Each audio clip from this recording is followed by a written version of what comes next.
Picture this for a second, because I need you to really see it before we start.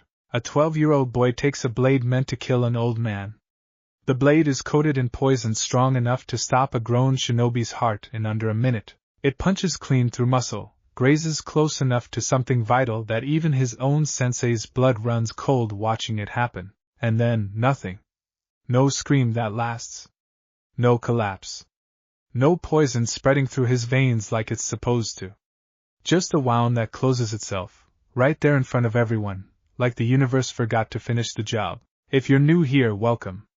If you've been riding with this channel for a while, you already know what we do. We take the story you think you know, and we ask the one question that breaks it wide open. Today's question is simple. What if Naruto Uzumaki didn't just have Kurama's healing to lean on? What if he had something older, something the Nine Tails itself doesn't fully understand? Smash that subscribe button, ring the bell so you don't miss what's coming, and let's get into it. Because this is the day everything starts to change, and almost nobody in this story realizes it yet. The morning Team 7 gathered in front of the Hokage's mission desk. Nothing about it felt historic. Naruto stood with his arms crossed and his usual scowl in place, still sore about the D-rank missions that had filled the past few weeks. Chasing a cat that hated everyone, painting fences, pulling weeds from gardens that belonged to people who complained louder than the weeds ever could. He'd voiced his frustration loudly and often, and this particular morning was no exception. "Old man, I'm serious. If you give us another cat mission I'm going to lose it," Naruto said, pointing dramatically at Hiruzen Sarutobi, who sat behind his desk with the calm, weathered patience of a man who had heard every version of this complaint from every generation of genin who'd ever stood in this room. Sakura Haruno, standing a respectful step to the side in her usual practical shinobi attire, sleeves long enough to cover her forearms, her forehead protector holding back hair she'd been growing out since the academy, elbowed him sharply in the ribs. "Naruto, don't talk to the Hokage like that." "It's fine, Sakura," Hiruzen said, a small smile tugging at the corner of his mouth. He glanced toward Kakashi Hatake, who leaned against the wall near the door with his one visible eye half-lidded, looking, as always, like he'd rather be reading than standing in on a mission briefing. "As it happens, I have something a bit more substantial today." That got Naruto's attention immediately. He practically vibrated where he stood. "Wait, seriously? Like an actual mission? Not fence painting?" "An escort mission," Hiruzen said. "C rank. You'll be guarding a bridge builder on his journey home, and providing protection until his bridge is complete." The door slid open before anyone could respond, and a man stumbled in who looked less like a client and more like someone who'd lost an argument with a bottle of something stronger than tea, except, of course, there was no bottle, no drink in sight, just the exhaustion and stubbornness carved into the lines of his face. He was older, gray-haired, with a straw hat pushed back on his head and a bridge builder's callous hands. "These are the ninjas supposed to protect me?" the man said, his voice dripping with skepticism as his eyes landed on Naruto. "The short one especially looks like he couldn't handle a fight." Naruto's face went red. "Hey! Who are you calling short and weak, you old geezer? I'm gonna be the greatest ninja this village has ever seen, believe it." "Tazuna," Kakashi said mildly, stepping forward at last, "is our client. He's a bridge builder from the Land of Waves. This will be Team 7's first mission outside the village." Sasuke Uchiha, silent up to this point, finally spoke, arms folded, dark eyes flicking over Tazuna with the same detached assessment he gave most things. "Land of Waves. That's a few days' travel, isn't it?" "Correct," Kakashi confirmed. "We'll be escorting Tazuna back to his home and providing security until the bridge he's building is finished. Should be a straightforward mission. Pack for at least a week." Naruto pumped his fist in the air, all thoughts of the insult forgotten in an instant. "Finally! A real mission! You're looking at the future Hokage, old man, so you better believe you picked the right team." Tazuna snorted, unconvinced, but said nothing more as the meeting wrapped up and the team dispersed to gather supplies. Now, here's the thing about C-rank missions in this world, they're supposed to be safe. Low risk. The kind of job where the worst thing that happens is you get a little tired walking, maybe deal with some bandits who scatter the second they see Hitayate on your forehead. That's the theory, anyway. But if you've watched this story before, The real one, the canon one. You know Tazuna wasn't being straight with anyone in that room.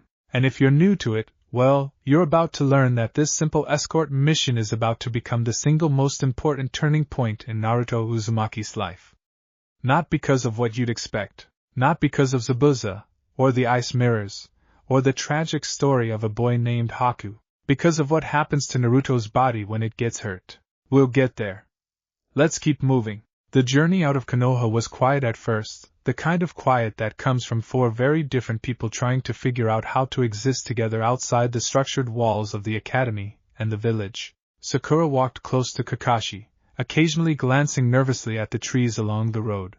Sasuke kept pace a few steps back, saying little, his dark eyes constantly scanning the tree line out of habit more than suspicion. Naruto, of course, filled the silence the way he always did, with noise, with questions, with an endless stream of commentary about how excited he was and how this mission was going to prove he had what it took to become Hokage someday. Tazuna walked at the center of the formation, hunched slightly under the weight of something that wasn't physical. Naruto noticed it before anyone else did. The way the old man's eyes kept drifting to the sides of the road, the way his hands trembled slightly around the strap of his bag, the sheen of sweat on his brow despite the mild weather. "Hey, old man," Naruto said, dropping back to walk beside him. "You okay? You look kinda pale." "I'm fine," Tazuna said quickly. Too quickly. Naruto frowned but didn't push it, not yet. He glanced ahead at Kakashi, who hadn't so much as looked up from the orange-covered book he was reading one-handed as they walked, seemingly unbothered by anything around them. If their sensei wasn't worried, Naruto figured, there probably wasn't anything to worry about.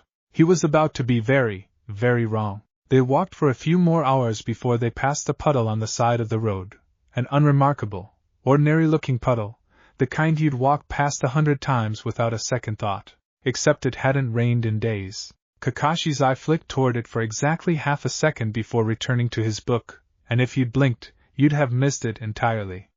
He said nothing. He kept walking, and behind Team 7, something in that puddle began to move. The attack came fast, faster than Genin, who never faced real combat, could fully process.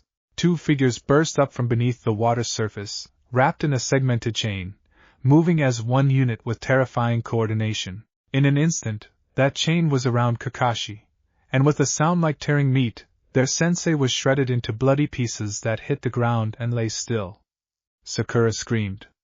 Sasuke's kunai was already in his hand, his body moving on pure instinct even as shock rooted him in place for a half-second too long.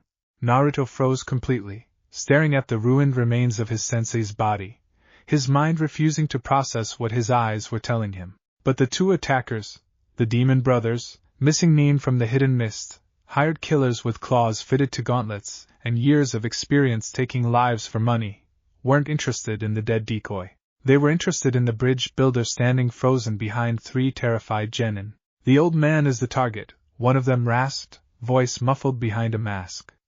"Kill the brats if they get in the way." They split, moving to flank the group, and Sasuke reacted first, a kunai thrown with precision, pinning the chain that connected the brothers to a nearby tree, buying half a second that Sasuke used to put himself between the enemy and Tazuna with a speed that made Sakura's breath catch. But it was Naruto who did something stupid, something reckless, something that would matter more than anyone in that clearing could possibly understand yet. One of the demon brothers, the one whose claws Sasuke's kunai hadn't fully stopped, broke free of the tangled chain and lunged, not at Sasuke, not at Sakura, but past them, straight toward Tazuna, blade drawn back for a killing strike aimed at the old man's throat.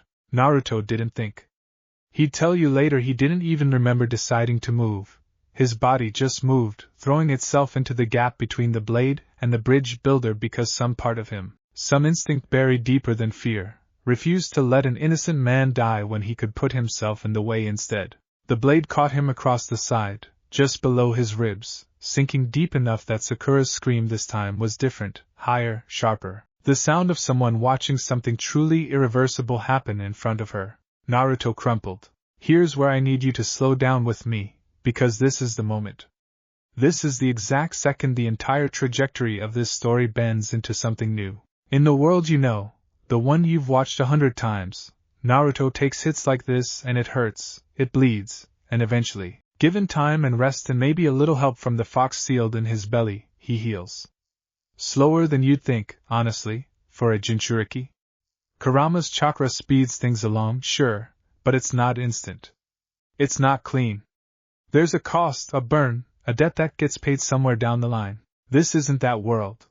Kakashi, very much alive, having substituted himself with a log the instant the ambush began, watching the entire exchange from concealment to gauge the threat before intervening, burst from the trillion the second Naruto went down, kunai already flashing as he engaged the remaining demon brother with brutal, decisive efficiency.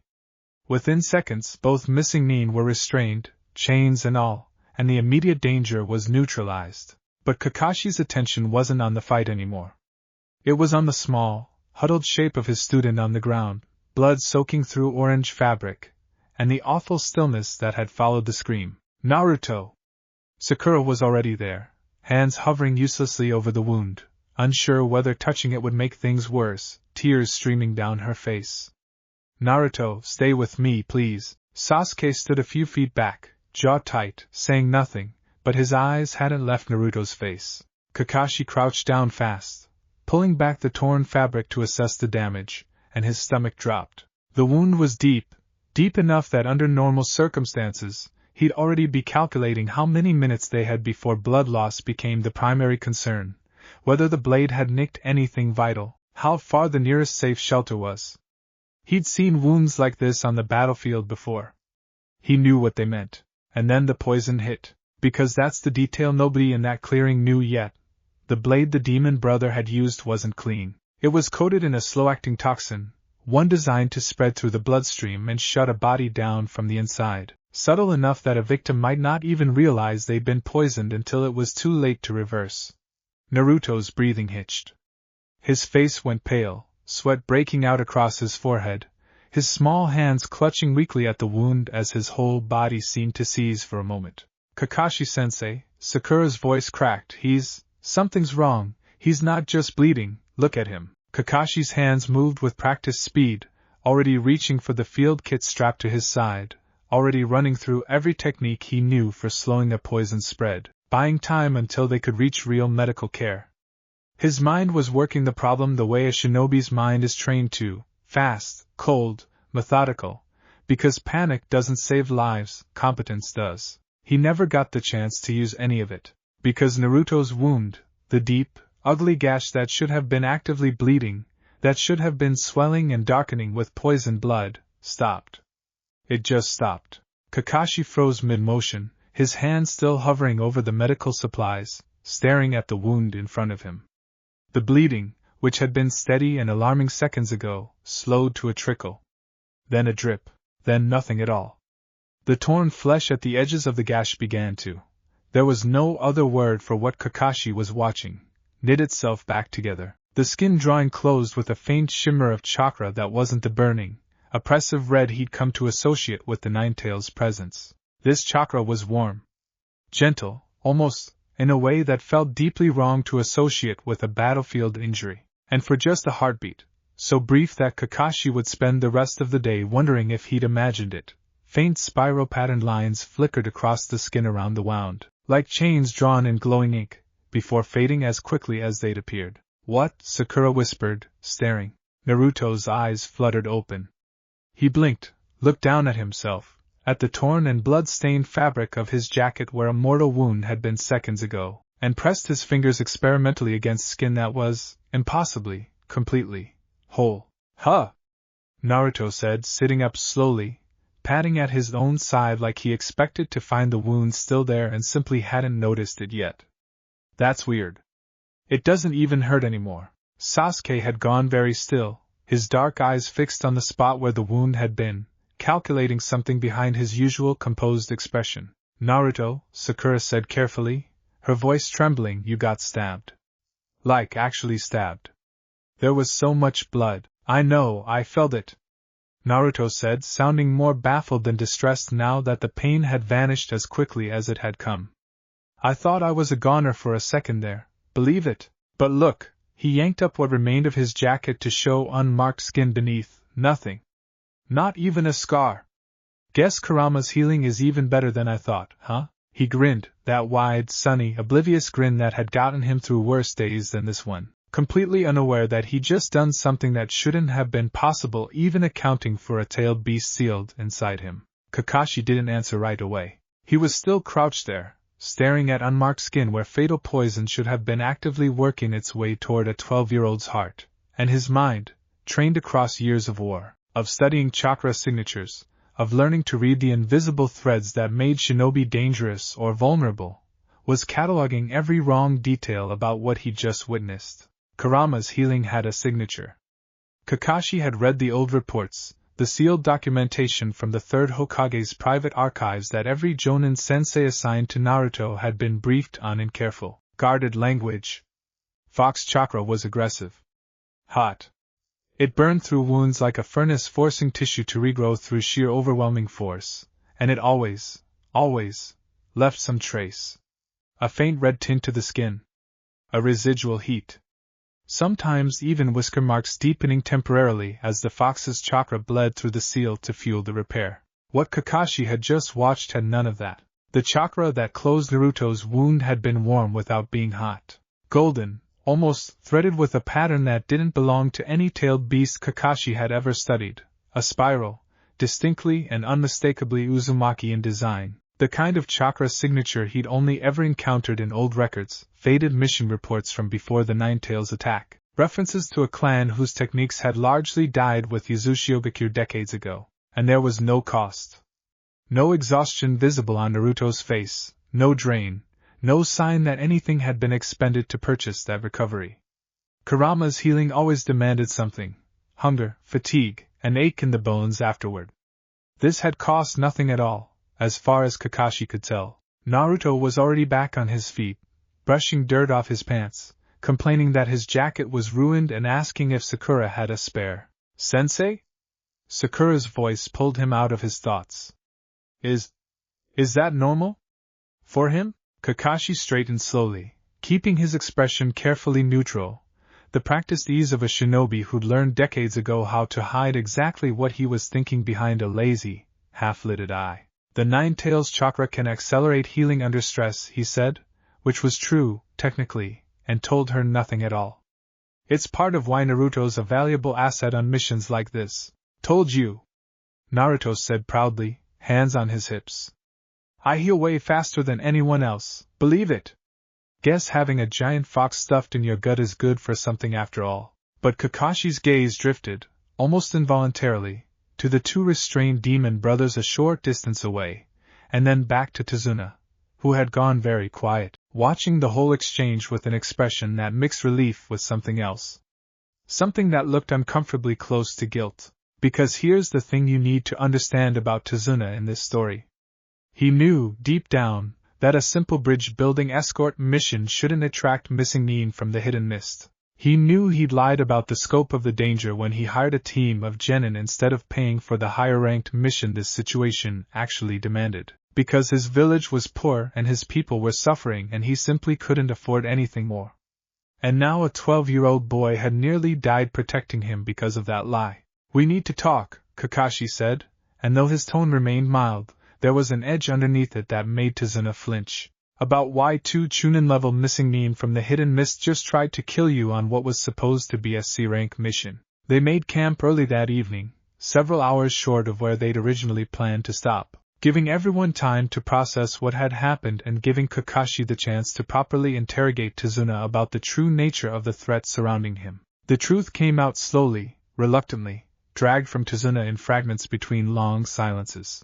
A man named Gato, a shipping magnate with more money than morals, had seized economic control of the land of waves, strangling its people through monopolized trade and outright extortion. Tazuna's bridge was the one thing that could break Gato's stranglehold, connecting the island nation to the mainland and freeing its people from dependence on Gato's ships. Which was exactly why Gato wanted Tazuna dead, and exactly why he'd hired missing Nin to make sure the bridge was never finished. I didn't have the money for a higher-rank mission, Tazuna admitted, staring at the small campfire, his voice heavy with shame. I have a daughter. A grandson. If I don't finish this bridge, they'll starve along with everyone else in Wave. I thought I could make it work with a lower-ranked team. I'm sorry. I put you all in danger because of it. Sakura looked stricken by the admission. Sasuke's expression didn't change, but his eyes had sharpened, calculating the new risk landscape with the same cold precision he brought to everything. And Naruto, who moments ago had been laughing about his miraculous recovery, had gone quiet, staring into the fire with an expression far more serious than his usual boisterous grin. We're not turning back, Naruto said finally, breaking the silence. You've got a family depending on that bridge. We started this mission, we're gonna finish it. Naruto, Sakura started, worry creasing her brow, we almost died today. What if the next ninja who comes after Tazuna isn't someone Kakashi-sensei can handle so easily? Then we get stronger, Naruto said simply, like it was the most obvious thing in the world. That's what shinobi do, right? We don't just run because things get scary. Kakashi, sitting slightly apart from the group with his back against the tree, watched this exchange with an unreadable expression, saying nothing for a long moment. Eventually, though, he spoke, his voice carrying the weight of a decision already made. The mission has technically escalated beyond a C rank now, given the involvement of missing Nin, he said. Standard procedure would be for us to return to Konoha and reassess.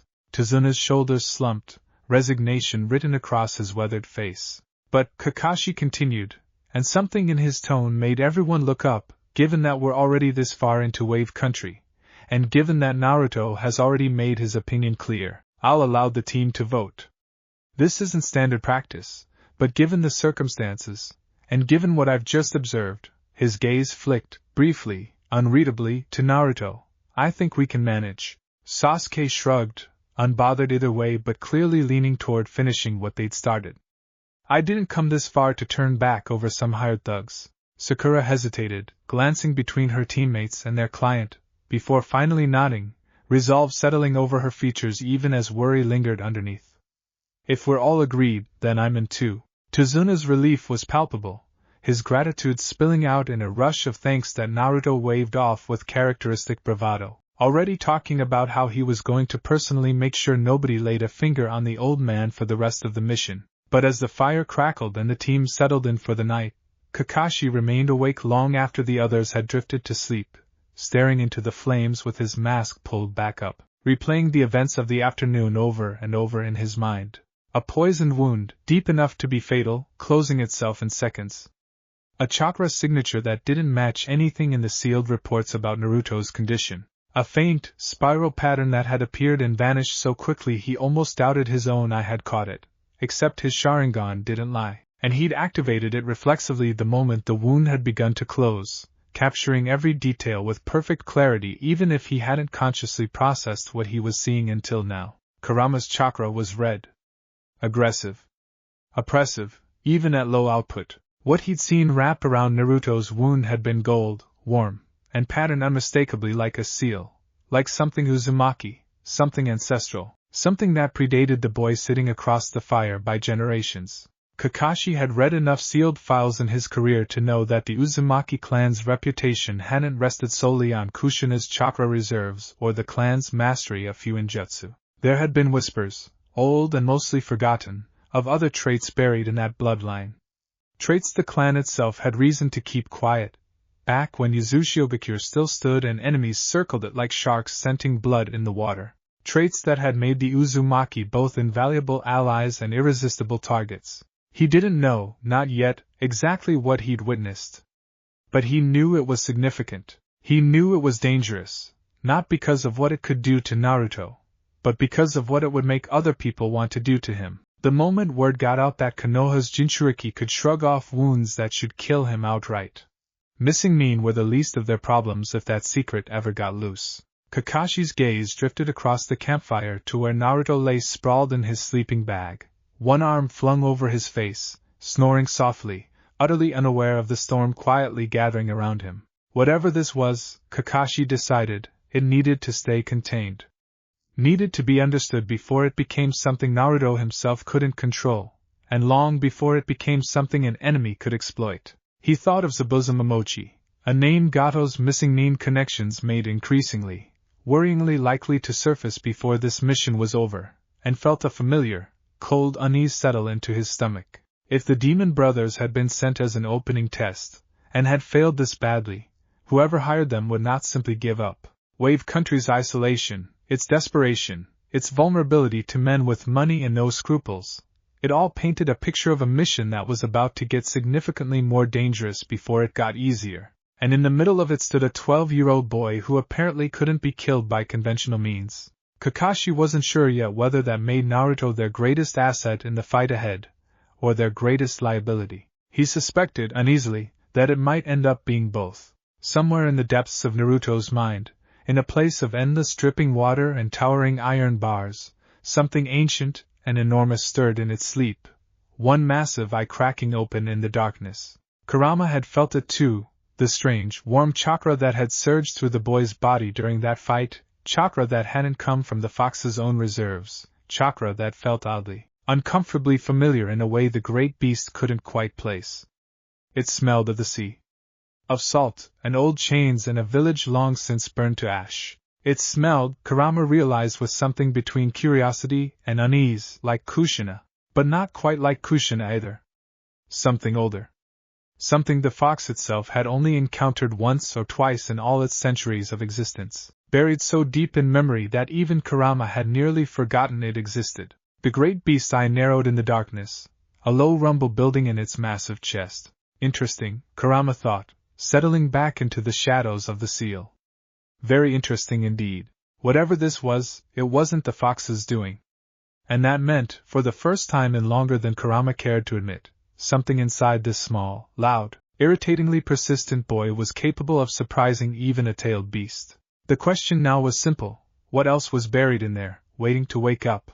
Konoha in the early morning had a particular kind of quiet to it, the kind that belonged to a village not yet fully awake, where the only sounds were the distant clatter of a market stall being set up and the occasional cry of a hawk circling above the rooftops. It was into this quiet that a single, exhausted messenger hawk descended, landing hard on the sill of the Hokage's office window with the kind of urgency that made the old man look up from his paperwork immediately. Hiruzen Sarutobi had served as the third Hokage long enough to recognize the difference between a routine dispatch and something that demanded his full attention the moment it arrived. This hawk carried the second kind.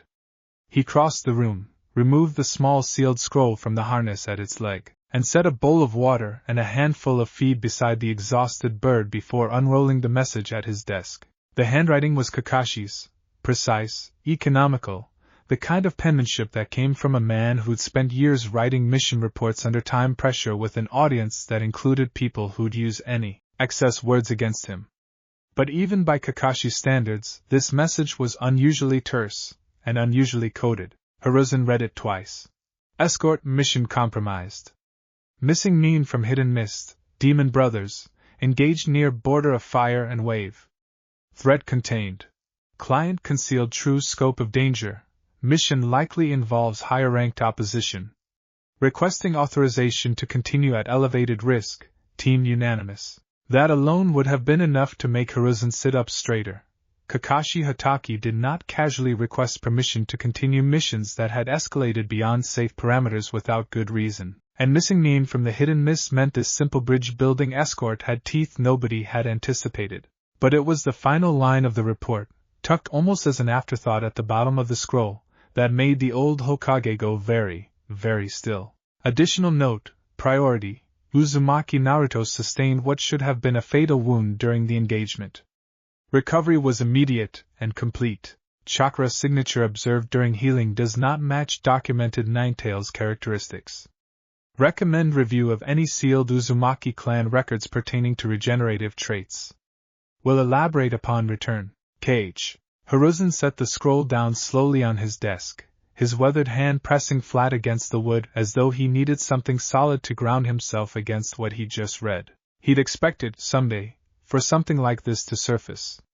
He just hadn't expected it this soon. Now let's pause here for a second, because I want you to sit with what this actually means from Hiruzen's side of things. This is a man who has served 3 separate terms as Hokage. A man who watched Konoha founded, who fought in 2 shinobi world wars, who has buried more students and comrades than most people bury relatives in a lifetime. a man who personally oversaw the sealing of the Nine Tails into a newborn infant on the worst night of his life, and who has spent the 12 years since then quietly protecting that infant from a village that mostly saw a monster where he saw a boy who deserved a chance. Hiruzen knows things about the Uzumaki clan that almost nobody else alive does, and what Kakashi's report is suggesting, a regenerative trait, separate from the fox, buried deep enough in Naruto's bloodline that even the third Hokage hadn't confirmed its existence. That's not a small revelation. That's the kind of thing that changes how dangerous the entire world becomes for a 12-year-old boy who already has half of it hunting him for what's sealed inside his stomach. Let's watch what Hiruzen does next. The Hokage's private archive was not a place most shinobi in Konoha even knew existed. Buried beneath the main administrative building, accessible only through a sealed passage that required both a specific chakra signature and a set of hand seals known to a small handful of people, the current Hokage, select members of the Sarutobi clan, and a few trusted advisors who had earned that trust across decades of service. It held the kind of records too sensitive, too dangerous, or too politically volatile to keep in the village's standard mission archives. Hiruzen descended the narrow stone stairwell alone, a single lit lantern in hand, his footsteps echoing softly off walls that had absorbed the weight of Konoha's darkest secrets, for generations. The air down here was cool and still, carrying the particular smell of old parchment and sealed chakra that lingered around documents protected by Fuinjutsu preservation techniques. He moved past shelves containing records of the founding era, past a locked case holding documentation related to the Uchiha clan that he deliberately did not look at too closely, and toward a section near the back of the archive that held what remained of Konoha's relationship with Yuzushiogakure, the hidden whirlpool village, the Uzumaki clan's ancestral home, destroyed decades ago in a coordinated assault by allied enemy forces who had feared the clan's Fuinjutsu mastery and considerable military strength. Most of what Konoha possessed about Yuzushiogakure and the Uzumaki clan had come through Mito Uzumaki, the clan's most famous daughter, who had married Hashirama Senju and become Konoha's first Jinchuriki, sealing the very same Nine Tails that now resided in Naruto. Mito had brought considerable knowledge with her, sealing techniques, historical records, clan lore, but she had also, according to notes Hiruzen himself had reviewed decades ago as a young Hokage, been notably guarded about certain aspects of her clan's history. At the time, Hiruzen had assumed this was simply the natural reticence of a woman protecting her people's secrets from outsiders, even trusted ones. He was beginning to suspect there had been more to it than that. He found the file he was looking for tucked into a sealed case near the bottom of the third shelf, a case marked with a chakra-sensitive lock that responded only to Hokage-level authorization, containing documents that had been formally sealed under the administration of the second Hokage, decades before Hiruzen himself had ever taken the title. The lock recognized his chakra signature with a faint pulse of light, and the case opened.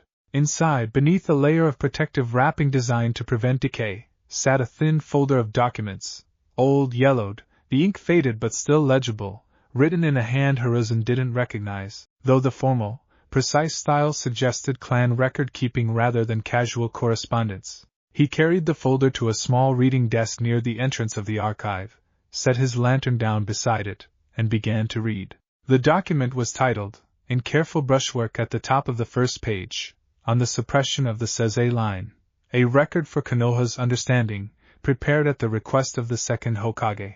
Hiruzen's brow furrowed as he read further. The record, apparently compiled sometime after the founding of Konoha but before Yuzushiogakyo's destruction, described a trait within the Uzumaki clan distinct from the bloodline's more famous characteristics: the enormous chakra reserves, the extraordinary vitality and longevity, the natural affinity for Fuinjutsu. This trait, referred to throughout the document only as the Saisei no Kusari, the chains of renewal, manifested rarely and inconsistently across the clan's long history. Where it did manifest, however, its bearers displayed regenerative capabilities that went far beyond even the Uzumaki clan's already legendary vitality. Wounds that should have been fatal closed within moments. Poisons that should have incapacitated a normal shinobi were purged from the body before they could take full effect. Bearers of the trait, according to the record, showed almost no scarring across their lifetimes regardless of the injuries they sustained in battle, and several documented cases described individuals recovering from wounds, severed limbs, in at least one heavily redacted account, that should have been permanently debilitating. Hiruzen read that particular line twice, his pulse quickening slightly despite decades of training that had taught him to keep his composure in the face of almost anything. But it was the next section of the document that explained why this trait had been deliberately suppressed rather than celebrated, and why, apparently, the Uzumaki clan themselves had actively chosen to keep it hidden even from their closest allies.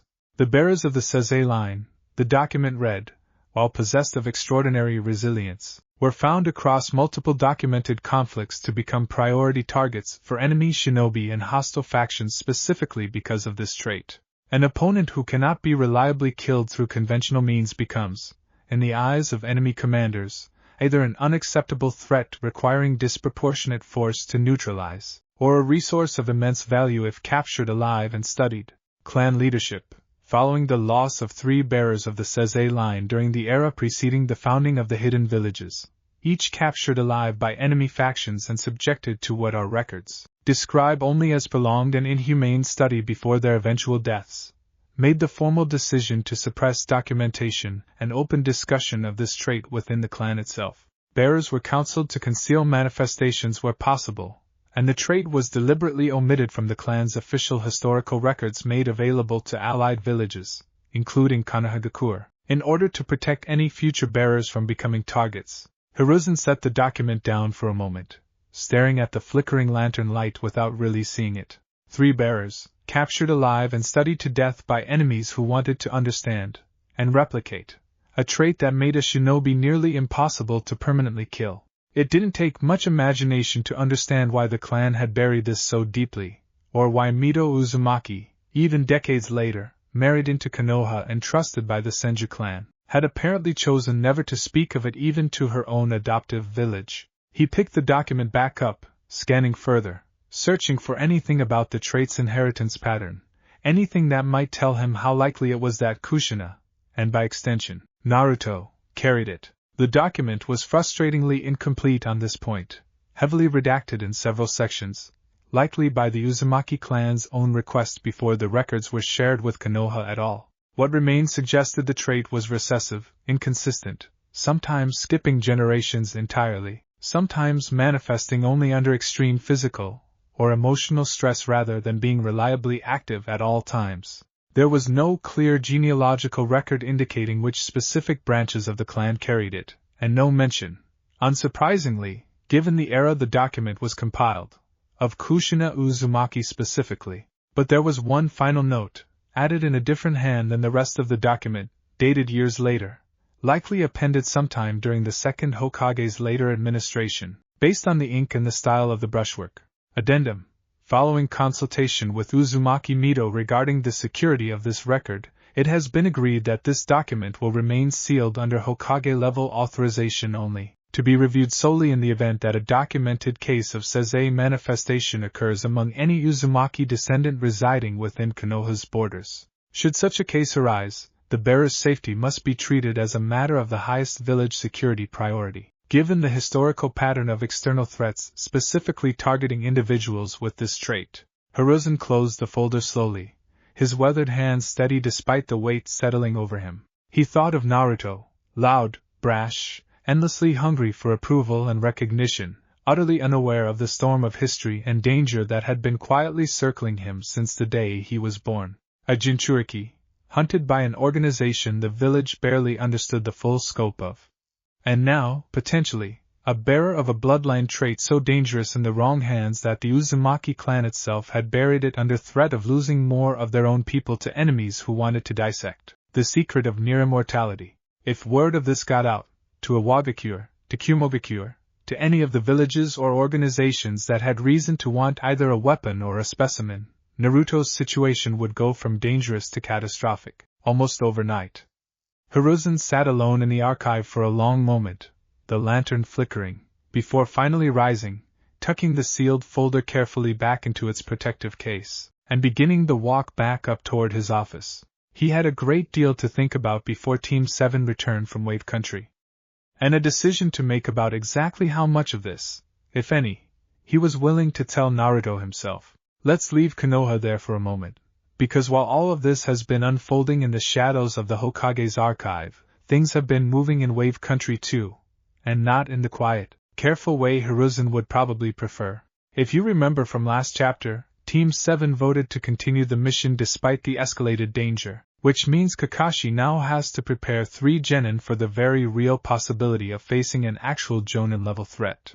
And if you know anything about training arcs in this world, you know exactly what that means. Tree climbing, chakra control, and unfortunately for everyone involved, Naruto's complete inability to take pace yourself as a serious instruction. Tozuna's house sat on the edge of a modest fishing village, close enough to the water that the smell of salt hung constantly in the air, close enough to the bridge construction site that the distant sound of hammers and construction crews formed a steady backdrop to daily life. Tozuna's daughter, Tsunami, had welcomed the team with quiet, practiced hospitality, offering them tea and simple, hearty meals of grilled fish and rice, apologizing more than once for how little she had to offer given the state of the village's economy under Gato's chokehold. "It's more than enough, Tsunami-san," Sakura had said sincerely on their first evening, watching Naruto devour his second helping of grilled fish with characteristic enthusiasm while Sasuke ate in his usual controlled silence beside her. Tozuna's grandson, Inari, had been considerably less welcoming, a quiet, sullen boy who watched the visiting shinobi with a wariness bordering on hostility, retreating to his room most evenings without much interaction. Kakashi had noted the tension but chosen not to push it, focused instead on the more immediate priority of preparing his team for a threat he was now fairly certain was still out there, watching, waiting for its moment. The morning after their arrival, Kakashi gathered the team in a clearing near the edge of the forest surrounding Tozuna's house, his single visible eye surveying his 3 students with the kind of assessing look that made even Sasuke straighten slightly under the scrutiny. "Chakra control training," Kakashi announced. "Given what we're likely facing, I want all 3 of you operating at peak efficiency, and that starts with mastering your control before we worry about raw power." He demonstrated the exercise himself first, walking directly up the trunk of a nearby tree, feet planted flat against the bark at an angle that should have sent him tumbling to the ground, chakra flowing steadily from the soles of his feet to hold him in place against gravity itself. He walked several meters up before hopping back down, landing lightly in front of his stunned students. "The goal," Kakashi explained, tossing each of them a kunai, "is to channel exactly the right amount of chakra to your feet. Too little, and you won't stick. Too much, and you'll blast yourself off the tree entirely. Mark how high you get with the kunai, and try to beat your previous mark each attempt." Sakura, to everyone's mild surprise including her own, managed to walk nearly to the top of her designated tree on her very first attempt. Her naturally precise chakra control, the same trait that would eventually make her an exceptional medical ninja, giving her an immediate edge over her teammates. Sasuke made steady, controlled progress, his competitive nature driving him to push a little further with each attempt, frustration flickering across his usually composed features every time he slipped and had to catch himself. And Naruto launched himself at the base of his tree with the same reckless enthusiasm he brought to everything, channeled far too much chakra into his first attempt, and was blasted backward off the trunk hard enough to land flat on his back several meters away with a pained grunt. "Ow," Naruto muttered, staring up at the sky, before immediately scrambling back to his feet. "Okay, that's fine, I got this, just gotta figure out how much is too much." He tried again. And again. And again, each attempt sending him flying off the trunk in a different, increasingly painful direction, each landing harder than the last as his frustration mounted and his control, if anything, seemed to get worse rather than better under the pressure of watching Sakura and Sasuke steadily improve while he flailed.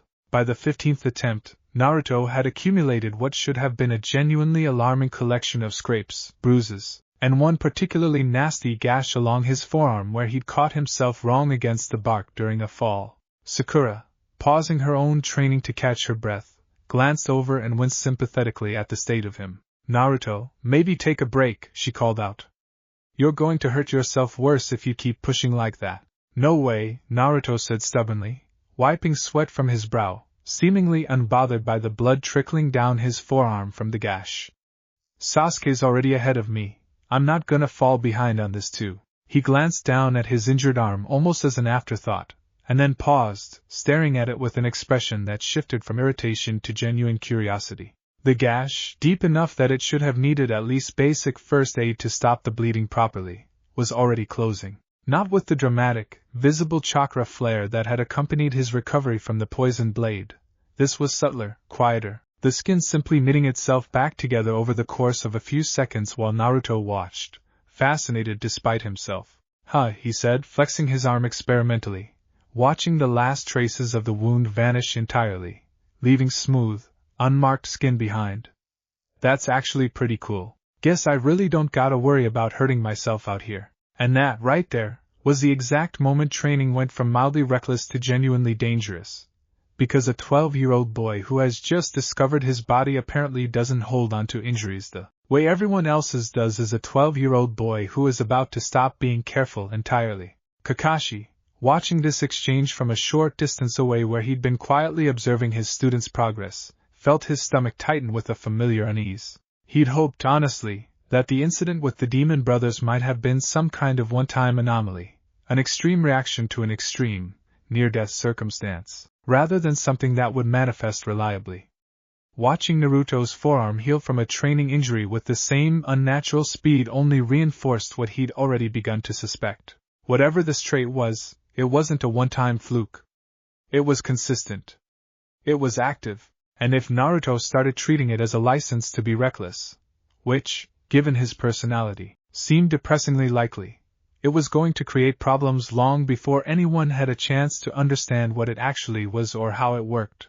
"Naruto," Kakashi called out, approaching with his hands in his pockets, his tone deliberately casual despite the seriousness underlying his next words.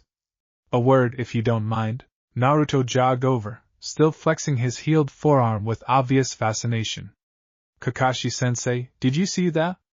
My arm was totally messed up and now it's like nothing happened. Kurama's healing must be getting stronger or something, right?"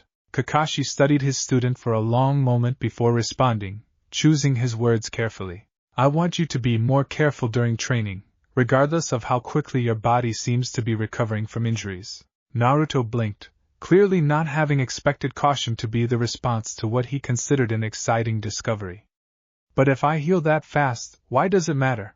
I could go way harder in training and not have to worry about getting hurt." "Healing quickly from a scrape isn't the same as being invulnerable," Kakashi said, his tone carrying a weight that made Naruto pause. "Pain exists for a reason. It tells your body when it's reached its limits. If you start ignoring that signal because the damage doesn't stick around long enough to matter to you, you're going to push yourself into genuinely dangerous territory without realizing it until it's too late." Naruto frowned, clearly turning the words over, some of his earlier enthusiasm dimming into thoughtfulness. "You really think something like that could happen? I mean, I just watched a stab wound disappear a couple days ago.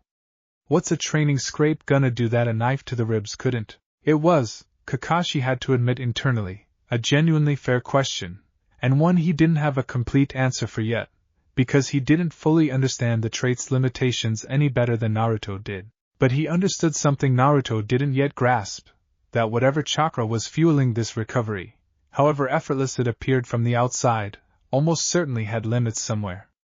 Every technique did. Every bloodline trait, no matter how extraordinary, operated within boundaries, and the danger of an unknown limit was that you didn't discover it until you'd already crossed it. "I don't know the full extent of what your body can recover from," Kakashi admitted honestly, a rare moment of transparency that made Naruto's eyes widen slightly. "And neither do you. That's exactly why we need to be careful, rather than assuming the healing means you're safe from every consequence." Naruto was quiet for a moment, processing this in a way that showed more genuine consideration than his usual impulsive nature typically allowed. "Okay," he said finally. "I'll be more careful." But Kakashi-sensei, his expression shifted, curiosity breaking through the momentary seriousness.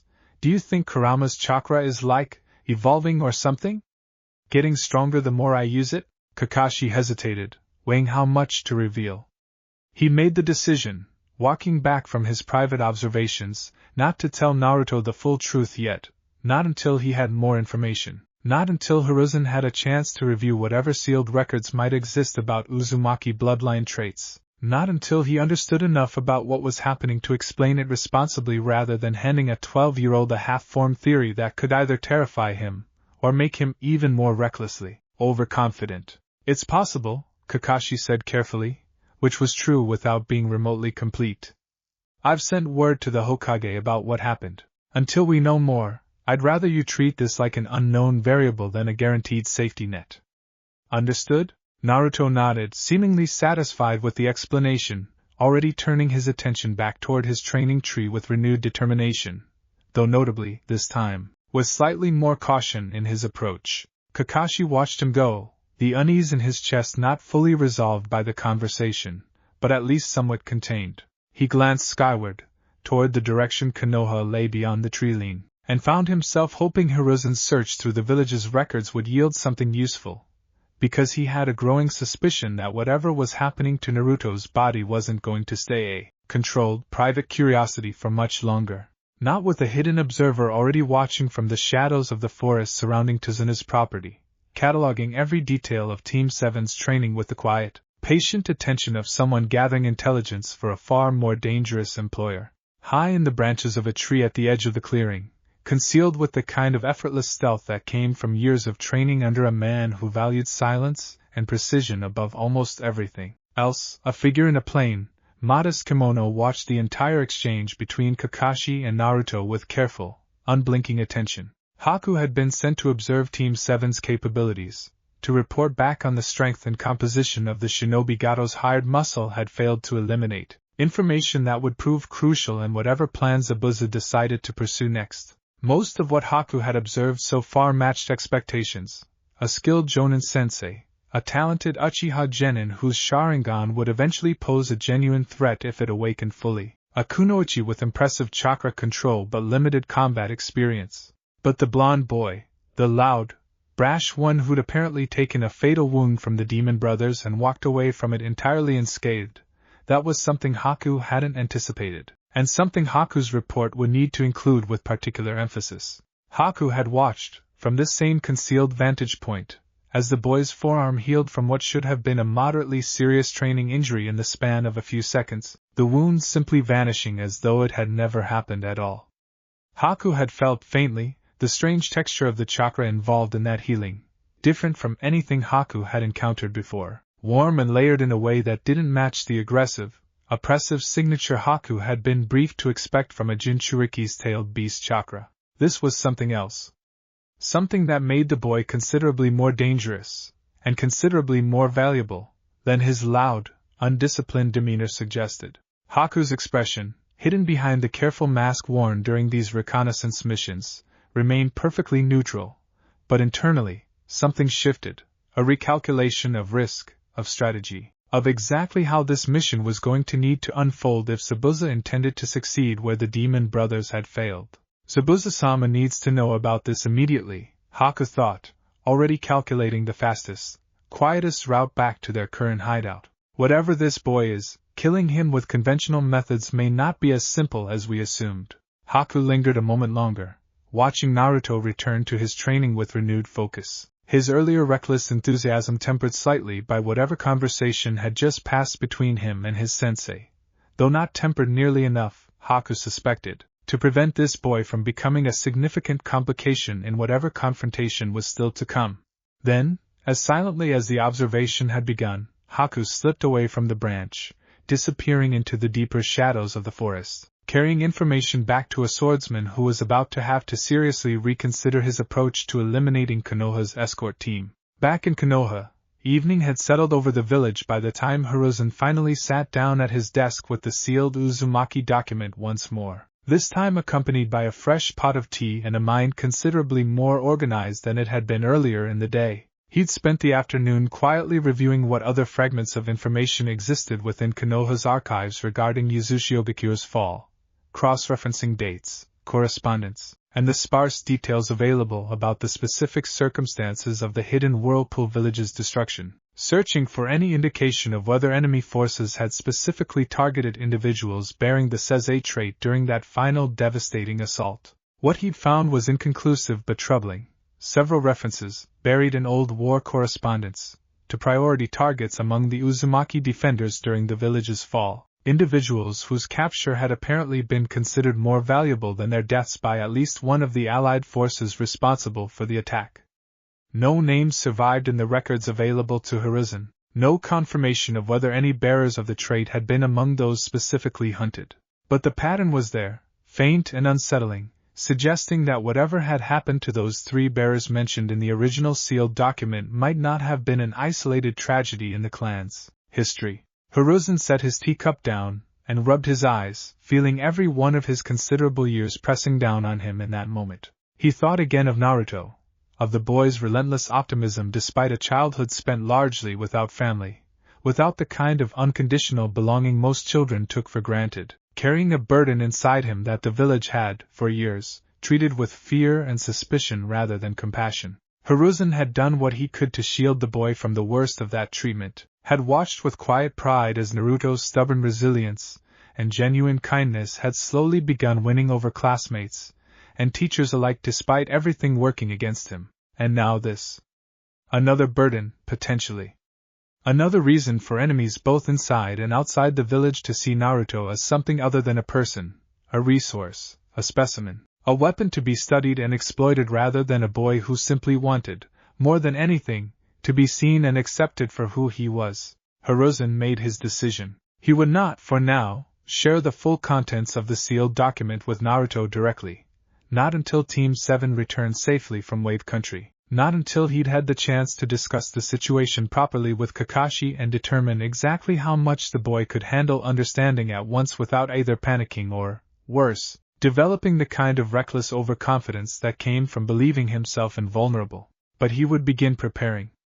Quietly reinforcing the village's security protocols around any information related to Naruto's condition, considering, carefully, who among his most trusted advisors might need to be brought into this secret, and who, given the political complexities that had only grown more treacherous in recent years, absolutely could not be trusted with knowledge this dangerous. His thoughts drifted, briefly and uneasily, to Danzo, to the aging Warhawk's long history of viewing shinobi as tools to be shaped and utilized rather than people to be protected, to the shadowy root organization that operated with a moral flexibility Hiruzen had spent years trying to keep in check. If Danzo ever learned what Naruto's bloodline might be capable of, Hiruzen had no illusions about how quickly that knowledge would be weaponized, regardless of what it cost the boy at the center of it. No, Hiruzen thought firmly, sealing the document back into its protective case with careful, deliberate motions.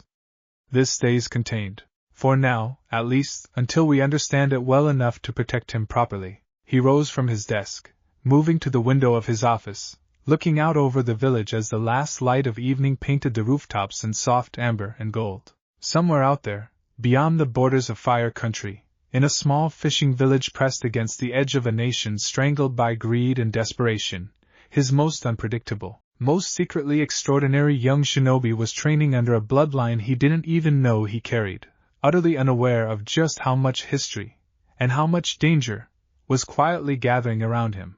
Hiruzen only hoped Kakashi's instincts, and whatever remaining reserve of luck had carried Naruto through 12 difficult years already, would be enough to see the boy through whatever was coming next. Because if the pattern from that sealed document held true, if bearers of the Saisei line really did become priority targets the moment their trait became known, then Naruto's greatest danger in Wave Country was no longer going to be Gato's hired muscle. It was going to be whoever came looking for him next.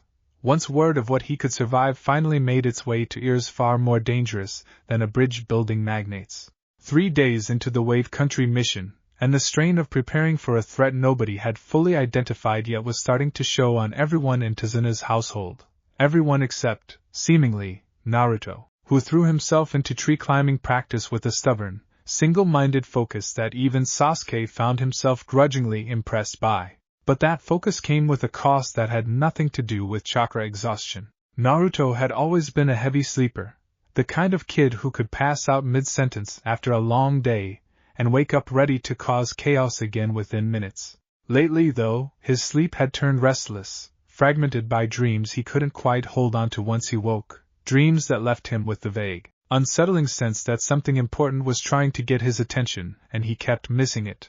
That night, lying on the floor mat Tsunami had set up for him in the corner of the shared room, listening to Sasuke's steady breathing and the distant creak of the house settling around them. Naruto made a decision. If Kurama knows something, I'm just gonna ask him myself. It wasn't a complicated plan.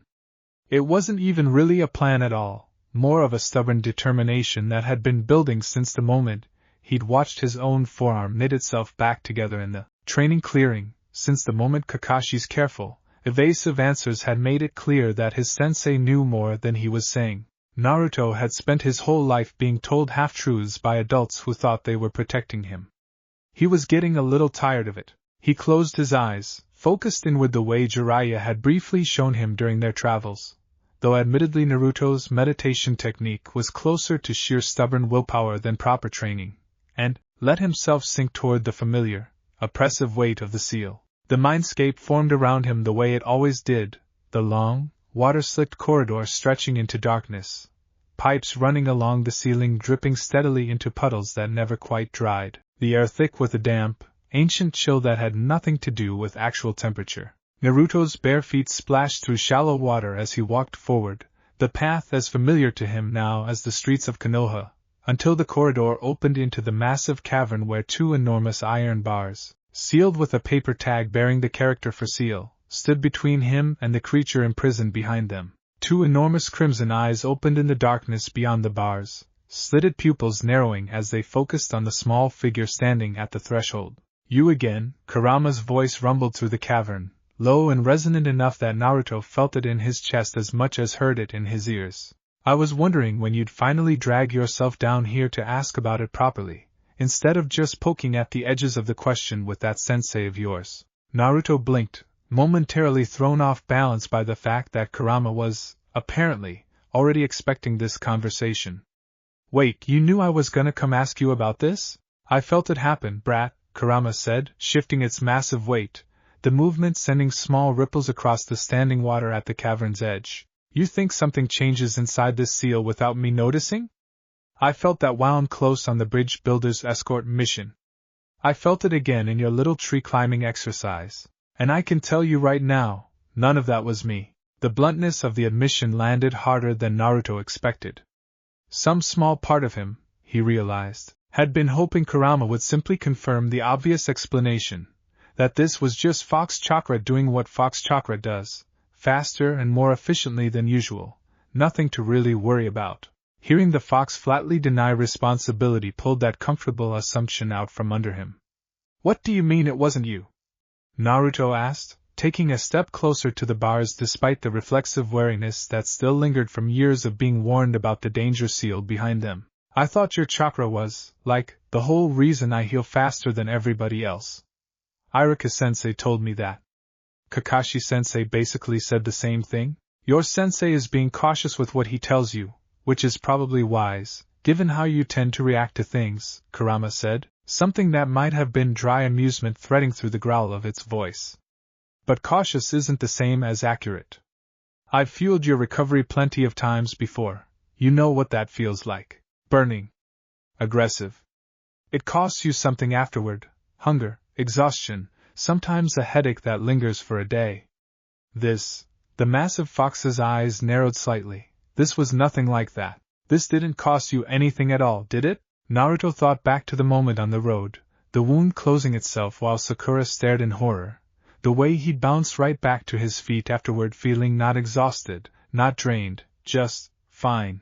And then again in the clearing, the gash on his forearm vanishing without so much as a twinge of the fatigue that usually followed even minor uses of Kurama's chakra. No, Naruto admitted slowly. I mean, I felt kinda weird for a second both times, but it wasn't like when you helped me out in a fight. It didn't hurt afterward or anything, because it wasn't my chakra doing the work, Kurama said. Something else and you woke up, brat.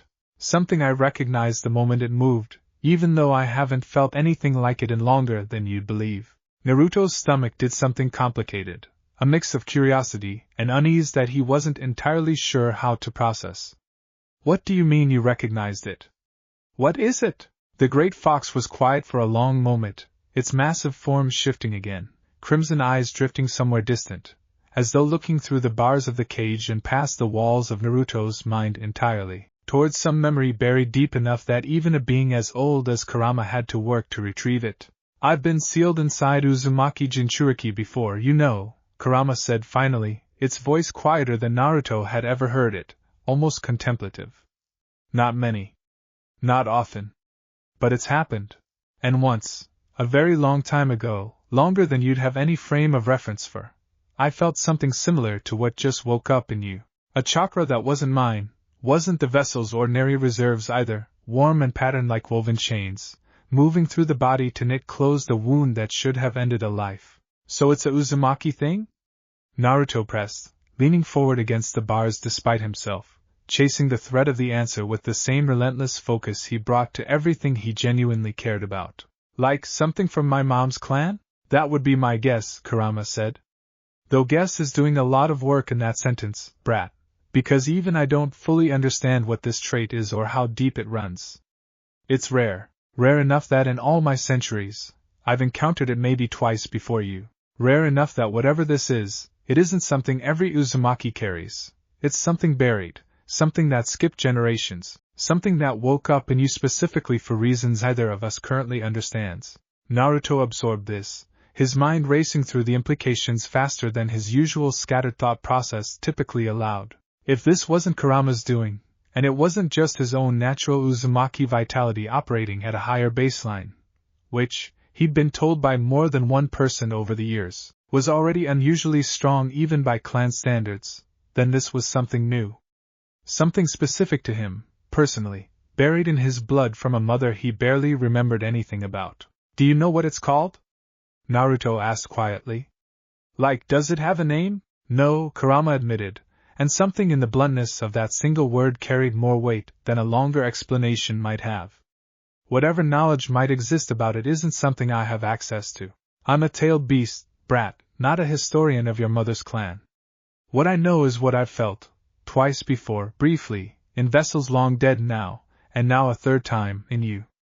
That's the extent of it. Naruto's shoulders slumped slightly, some of his earlier urgency deflating into a more subdued frustration. He'd hoped, he realized, that Kurama might actually have real answers, a name, an explanation, something concrete he could hold onto instead of another layer of mystery stacked on top of the mystery he'd already been living with his entire life. So what am I supposed to do with that? He asked, more to himself than to the fox. Just walk around not knowing what's happening in my own body. Welcome to being an Uzumaki, apparently, Kurama said, and there was something almost sympathetic underneath the fox's usual gruffness, an acknowledgement that landed with more weight than Naruto had expected from a creature that had spent most of their relationship treating him with contemptuous impatience at best. But I didn't drag you into this conversation just to tell you I don't know things, brat. There's something more important you need to understand, and I need you to actually listen instead of getting distracted by how exciting this all sounds to you. Naruto straightened, something in the fox's tone cutting through his scattered thoughts and demanding his full attention. Whatever this is, Kurama continued, its voice dropping into something low and deliberately serious, it is not the same as being invincible. I've watched you your whole short life, brat, and I know exactly how your mind works. The second you think something makes you untouchable, you stop being careful. That's going to get you killed faster than any enemy will, if you let it. I'm not gonna. Naruto started to protest, but Kurama's growl cut him off before he could finish. You already have, the fox said flatly. That tree-climbing exercise. You saw your arm heal and immediately decided that meant you could stop worrying about consequences. Tell me I'm wrong. Naruto opened his mouth to argue and then, reluctantly, closed it again, because the fox wasn't wrong, and pretending otherwise wasn't going to convince either of them. Okay, fine, he muttered.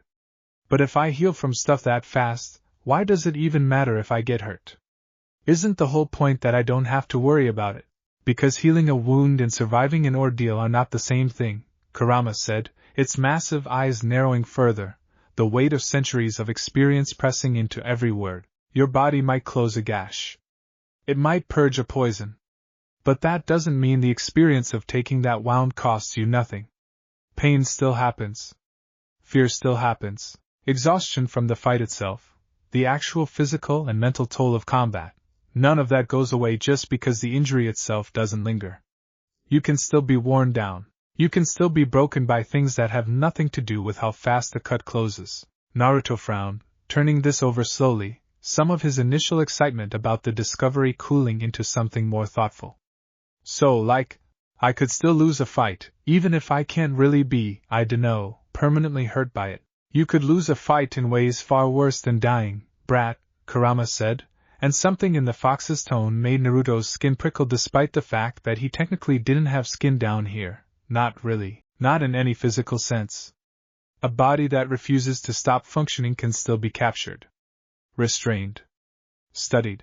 There are things worse than death, Naruto, and a shinobi who can't be reliably killed through conventional means becomes exactly the kind of prize that draws out people willing to find those worse things and use them on you. The words settled into the space between them, heavy and cold, and for the first time since he'd entered the mindscape, Naruto felt something other than curiosity or excitement about what was happening to his body. He felt, for just a moment, genuinely afraid. You think someone's gonna try to catch me? Because of this? He asked quietly. I think, Kurama said, its voice softening fractionally, that the world is full of people who would very much like to understand how to make a shinobi that can't be killed.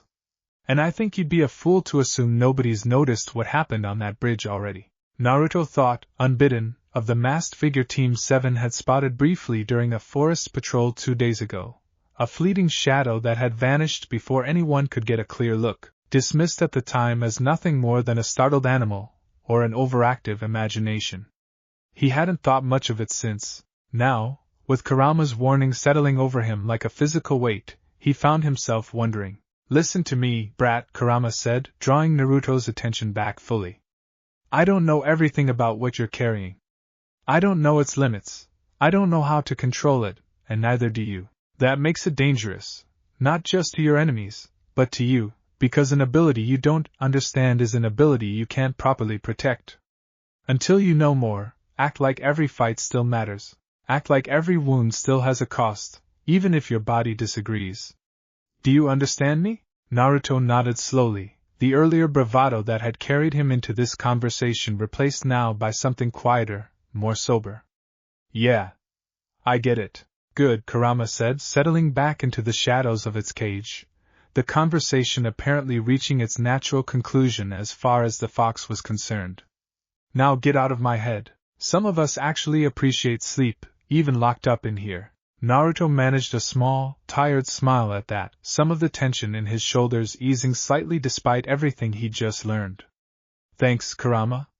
Seriously. The fox didn't respond, but as the mindscape began to dissolve around him, pulling Naruto back toward waking consciousness, he could have sworn he caught one last flicker of something in those massive crimson eyes, something that looked, almost, like genuine concern. Now here's what I find genuinely fascinating about this exchange, and I want to sit with it for just a second before we move on, because I think it's easy to blow past. Kurama isn't the villain in this version of the story. Hasn't been for a while, honestly, not since Naruto started earning something like trust from the fox across their shared years. But watch what just happened. The single most dangerous, ancient, overwhelming force sealed inside Naruto's body just told him, in no uncertain terms, that this quiet, ancestral healing trait, might genuinely be more dangerous than anything Kurama itself represents. Not because it's weaker. Because it makes Naruto a target in a way that has nothing to do with the fox at all. That's the real turning point of this chapter.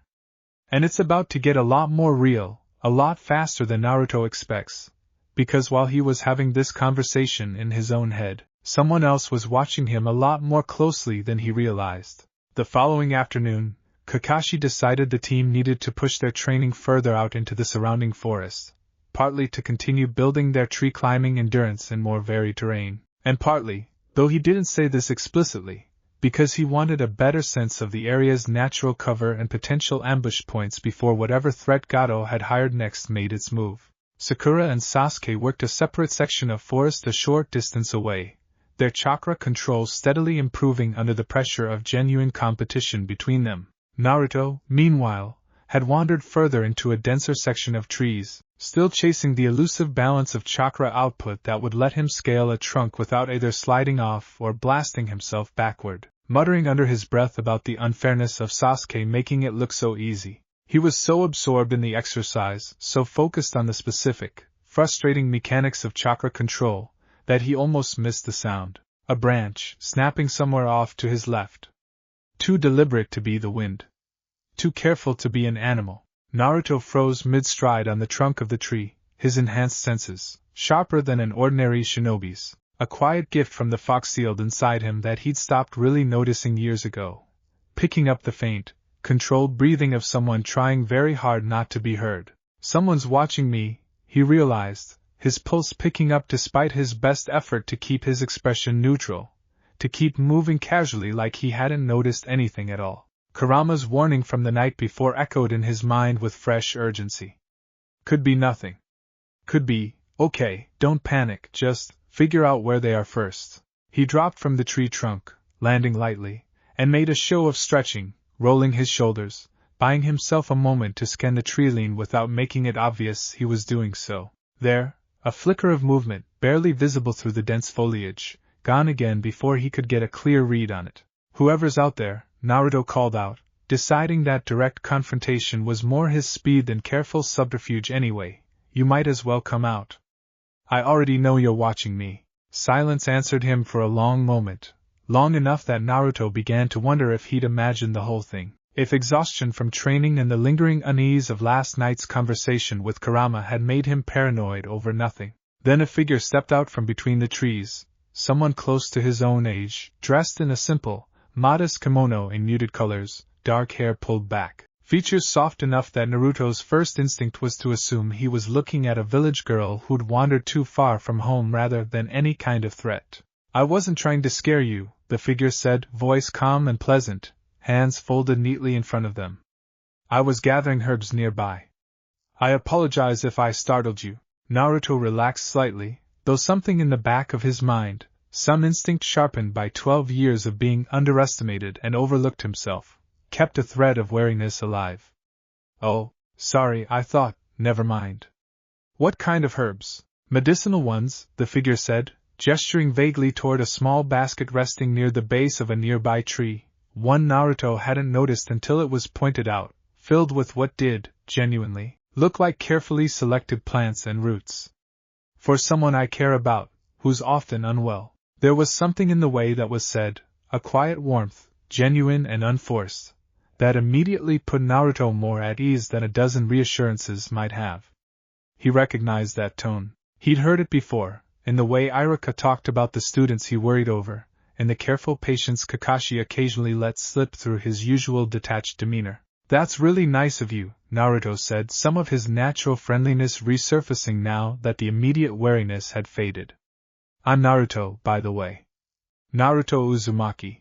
Haku, the figure replied, offering a small, polite smile. It's nice to meet you, Naruto. They talked for a while after that, Naruto, characteristically, filling most of the silence with enthusiastic chatter about his training, about his dream of becoming Hokage someday, about the mission that had brought him to Wave Country in the first place, entirely unaware of exactly how much strategic information he was casually handing over to someone gathering intelligence for the very enemy he'd been sent here to guard against. Haku listened with careful, patient attention, occasionally offering thoughtful questions that drew even more detail out of Naruto without ever seeming pushy or suspicious. It was during this conversation, while Naruto was gesturing animatedly to demonstrate some aspect of his training, that his hand caught against a low-hanging branch with enough force to open a shallow but genuine scrape along his palm. Ah, dang it, Naruto muttered, more annoyed than concerned, shaking his hand slightly as a thin line of blood welled up along the cut. Haku's eyes tracked the movement with a careful, professional attentiveness that had nothing to do with casual concern and everything to do with training, the reflexive assessment of a combat medic, or someone who'd spent considerable time observing injuries with an eye toward how quickly and how well they healed. You should be careful with something like that, Haku said, watching closely, waiting to see what would happen next. A cut like that, if it isn't cleaned properly. Nah, it's fine, Naruto said, already flexing his hand, entirely unbothered. Watch, it's gonna. He trailed off, because even he, despite having already witnessed this happen twice now, still found the sight faintly mesmerizing, the shallow scrape across his palm sealing itself shut in the span of a few seconds, the thin trail of blood the only remaining evidence that an injury had ever existed at all. And even that faded quickly as Naruto absently wiped his hand against his pants. "See? Told you," Naruto said cheerfully, apparently having forgotten, in the moment, both Kurama's warning about discretion and the fact that he was demonstrating this in front of someone he'd met less than 20 minutes ago. Haku's expression remained carefully neutral, polite and mildly impressed on the surface. But underneath that practiced composure, something far more calculating was already turning over, cataloging every detail of what had just been witnessed with the precision of someone trained to recognize exactly how valuable this information was about to be. "That's remarkable," Haku said, voice still carrying the same gentle, unassuming warmth as before, giving away nothing of the internal recalculation happening behind those calm eyes. "Is that something the nine?" Haku caught the near slip and adjusted smoothly. "Something all shinobi from your village can do?" "Nah, just me, I think," Naruto said, missing entirely the way Haku's question had almost revealed knowledge that a random herb gatherer shouldn't possess. "I heal way faster than everyone else. Guess I got lucky, huh?"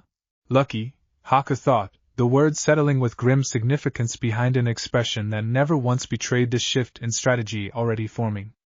"That is one word for it." They spoke for a little while longer, Haku steering the conversation with subtle, careful questions designed to draw out exactly how deep this healing capability ran, exactly what its limits might be, exactly how it had manifested and under what circumstances, all wrapped in the guise of harmless curiosity, all delivered with a warmth that never once raised Naruto's suspicions.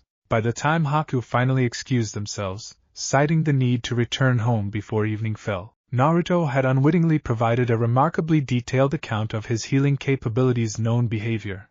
The poisoned wound on the road, the training injuries, the apparent lack of scarring, even his own confused speculation about whether it might be growing stronger over time. "It was nice meeting you, Naruto," Haku said, gathering the herb basket and offering one final, genuine-seeming smile. "I hope we cross paths again." "Yeah, me too," Naruto called after the departing figure, already turning his attention back toward the tree-climbing exercise, entirely oblivious to the fact that he just handed a significant tactical advantage to the very enemy Team 7 had been sent to guard against. Haku moved swiftly and silently once out of Naruto's sideline, cutting through the forest toward the concealed hideout where Zabuza had been recovering and planning their next move since the failure of the Demon Brothers' initial attempt on Tezuna's life. The modest hideout, a weathered, abandoned structure tucked deep enough into the forest to avoid casual discovery, showed signs of recent occupation, sparse supplies arranged with the careful efficiency of shinobi accustomed to operating with minimal resources. Zabuza sat near the hideout's small window, his massive bandaged sword resting against the wall beside him, his expression carrying the particular restlessness of a man forced into recovery time he considered largely unnecessary. "You're back sooner than expected," Zabuza said without looking up as Haku entered, setting the herb basket down near a small collection of medical supplies.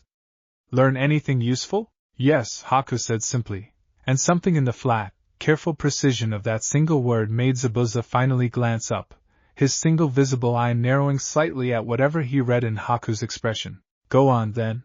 Haku recounted the encounter methodically, without embellishment, laying out every detail of Naruto's healing capability with the same clinical precision Haku brought to assessing any tactical variable. The poisoned wound that had closed without lasting damage, the training scrape that had vanished within seconds, the boy's own admission that this healing seemed unusually potent even by his own understanding. Zabuza listened without interrupting, his expression shifting gradually from mild interest into something considerably more focused, more calculating, as the implications settled in. "You're certain about this?" Zabuza said once Haku finished, not quite a question, though the weight behind it demanded confirmation regardless.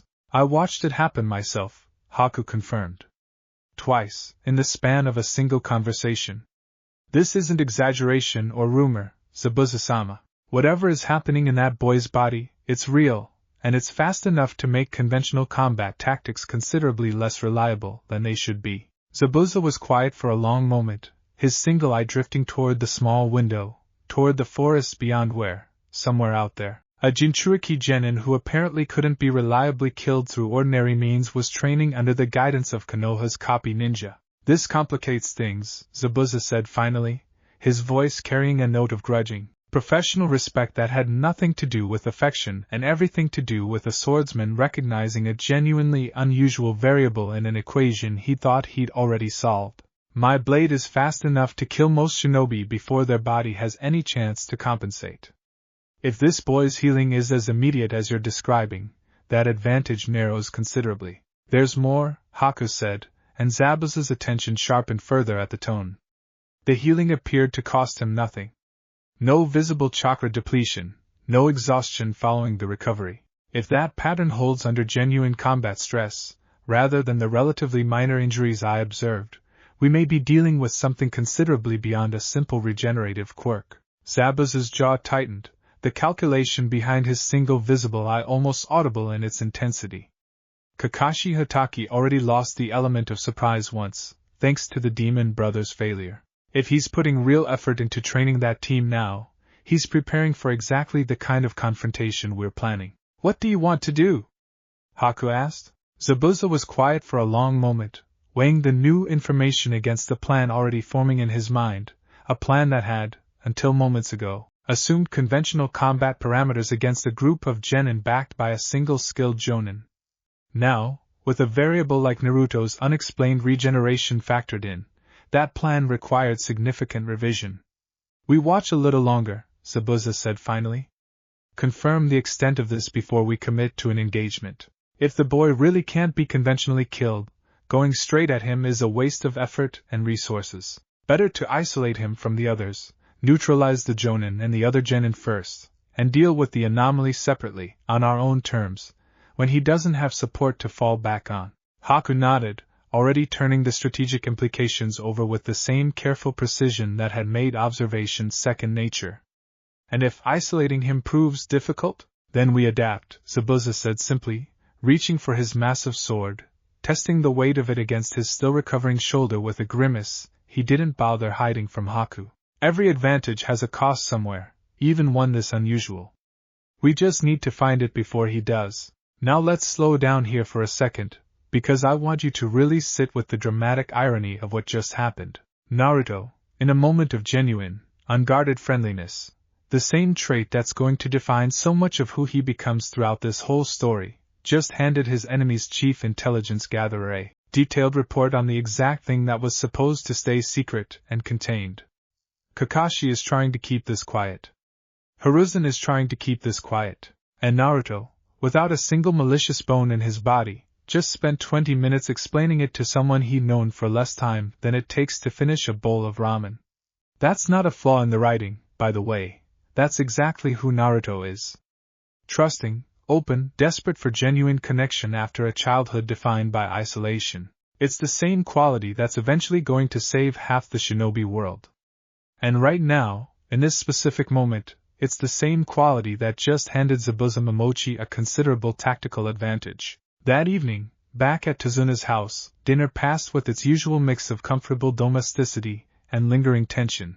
Tsunami serving grilled fish and rice with quiet care. Inari eating in his characteristic sullen silence. Sakura and Sasuke discussing minor points of their training progress while Naruto, notably, was quieter than usual, still turning over the events of the day in his mind. Kakashi noticed the shift in his student's demeanor almost immediately, though he said nothing about it directly through the meal, choosing instead to observe from behind his usual mask of lazy indifference while cataloging the small details.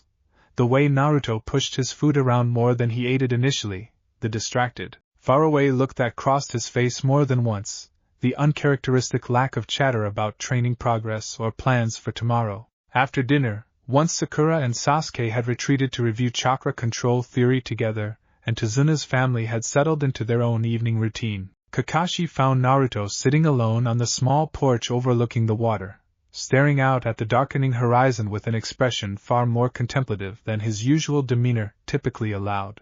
"You've been quiet tonight," Kakashi observed, settling down beside him, his tone carefully casual despite the genuine concern underlying the question. Naruto was quiet for a moment longer, apparently weighing something internally before finally speaking. "Kakashi-sensei, Can I ask you something? Like, seriously? Of course. Do you think someone's gonna try to catch me? Naruto asked, and something in the directness of the question, coming from someone who usually approached serious topics with far more deflection and bravado, made Kakashi's earlier unease sharpen into genuine attention. Because of the healing thing, Kurama said. He hesitated, apparently deciding, after a beat, that honesty was the better path here. Kurama said it's not his chakra doing it. Said it's something from my mom's clan, and that people who had it before got hunted for it. Really badly hunted. Kakashi's single visible eye widened fractionally before his expression smoothed back into its usual careful neutrality, though internally, he was recalibrating rapidly. He hadn't expected Naruto to have gone directly to the source for answers, though in hindsight, he probably should have. Naruto's stubborn, direct approach to problems he couldn't solve through conventional means was hardly a new development. What exactly did Kurama tell you? Kakashi asked carefully. Naruto recounted the conversation with surprising accuracy, given his usual tendency toward embellishment. The fox's confirmation that this wasn't its own chakra at work, the admission that it had encountered something similar only twice before across centuries of existence, the warning about the danger of assuming invulnerability, and the unsettling implication that this trait might make him a target for people far more dangerous than Gato's hired missing nin. Kakashi listened in silence, and by the time Naruto finished, he'd made a decision, one that overrode his earlier plan to wait for more concrete information from Hiruzen before having this conversation. There's a sealed record in the Hokage's private archive, Kakashi said finally, choosing his words with careful deliberation. I sent word to the Hokage after the incident with the demon brothers, and he's been reviewing what documentation exists about Uzumaki bloodline traits. I don't know the full contents of what he's found. That information hasn't reached me yet. But Kurama's warning tracks with what I already suspected, based on the chakra signature I observed during your recovery. Naruto turned to look at him fully now, the porch light casting soft shadows across his face, making him look, for a moment, older than his 12 years, the weight of the conversation settling into features that were usually so animated, so unguarded. So it's true, then? People are gonna come after me because of this. I don't know that for certain, Kakashi said honestly. But given everything we've observed, and given Kurama's own assessment of the trait's history, I think it's wise to treat it as a real possibility rather than dismiss it. Naruto was quiet for a long moment, staring back out at the water, the last traces of daylight fading into deep blue dusk over the horizon. I already kinda messed up, sensei, he admitted quietly. Kakashi's attention sharpened immediately. What do you mean? Naruto explained the encounter in the forest, Haku, the herbs, the friendly conversation that had, in hindsight, drawn out considerably more detail about his healing capability than he'd realized he was giving away at the time. As he spoke, Kakashi's expression grew increasingly serious, the pieces clicking together with an unease that settled deep in his gut. A stranger, appearing conveniently near Team 7's training grounds, at exactly the point in the mission when Zabuza's forces would logically be gathering intelligence before their next move, gently, skillfully drawing out sensitive information from a genin who, for all his growing awareness, still hadn't developed the instinctive caution that came from years of field experience. Naruto, Kakashi said carefully, I need you to describe this person to me in as much detail as you can remember. Naruto did, and by the time he finished, Kakashi's suspicion had solidified into something close to certainty. A young shinobi with combat-honed instincts wrapped in an unassuming, gentle disguise, deployed specifically to gather reconnaissance rather than engage directly. That description matched, uncomfortably well, the kind of specialized role a swordsman like Zabuza might employ. I think, Kakashi said slowly, that you may have just spoken directly with someone working for the enemy. Naruto's face went pale in the fading light. Oh no. I told them basically everything, sensei. About the healing, about how it doesn't cost me anything, about... He cut himself off, horror dawning fully now as the implication settled in. I really messed up, didn't I? Kakashi placed a steady hand on his student's shoulder, his tone gentling despite the seriousness of the situation. You made a mistake born from trusting someone who presented themselves as harmless. That's not the same as recklessness, Naruto. But it does mean we need to prepare for the possibility that whoever's planning our next confrontation now knows considerably more about your capabilities than we'd like. What do we do? Naruto asked, and for the first time since Kakashi had taken over as Team 7's sensei, he heard something in the boy's voice that sounded genuinely, deeply worried, not for himself, Kakashi realized, watching his student's expression carefully, but for what his mistake might mean for the mission, for Tazuna's family, for the teammates who were counting on him. We adjust our approach, Kakashi said firmly. And from this point forward, no more wandering off alone during training, no matter how harmless the situation seems. Understood? Naruto nodded, the earlier lightness of the evening replaced now by a sober determination that Kakashi found, despite the circumstances, quietly encouraging. Whatever mistakes his student made, however impulsive his trust could sometimes prove, there was a genuine core of responsibility underneath it all, a willingness to learn from failure rather than simply deflect from it. They sat together in silence for a while longer, watching the last light fade completely from the sky, both of them keenly aware, in their own ways, that whatever confrontation was coming next had just become considerably more dangerous than either of them had initially anticipated. Somewhere out there, in a hideout hidden deep in the surrounding forest, a swordsman with a legendary blade was already recalculating his approach, armed with knowledge that made Naruto Uzumaki simultaneously the most dangerous and the most valuable target Team 7's mission had yet produced. And neither Kakashi nor Naruto had any idea just how soon that confrontation was going to arrive. Zabuza Momochi had spent the better part of a week recovering from the injuries Kakashi's blade had inflicted during their first brief clash on the road, injuries that would have sidelined an ordinary shinobi for considerably longer, but which Zabuza had pushed through with the sheer, stubborn will of a man who'd survived worse and intended to survive plenty more before he was finished. He sat now in the dim interior of the hideout, testing the range of motion in his shoulder with a grimace that he was careful not to let show too openly in front of Haku, who was busy sharpening a set of Saban with the same quiet, methodical focus that defined almost everything Haku did. You're certain about the timing, Zabuza said, more statement than question, watching the younger shinobi's careful hands work. Gato's grown impatient, Haku replied, not looking up from the Saban. He's made it clear, through his usual methods, that he expects results soon, or he'll consider our contract unfulfilled. There was a particular weight to that last word, and both of them understood exactly what unfulfilled tended to mean when a man like Gato used it. Zabuza's jaw tightened. Then we move tomorrow, he said. The bridge is close to completion. If we strike now, before it's finished, we deny them the one thing that actually threatens Gato's monopoly, and we finish the job we were hired for. And the boy? Haku asked, finally glancing up, dark eyes carrying a weight that hadn't been there before the reconnaissance mission days earlier. The one with the healing. Zabuza's expression shifted, something calculating, something almost respectful despite himself. If what you observed holds true under real combat pressure, killing him outright may not be the most efficient use of our time.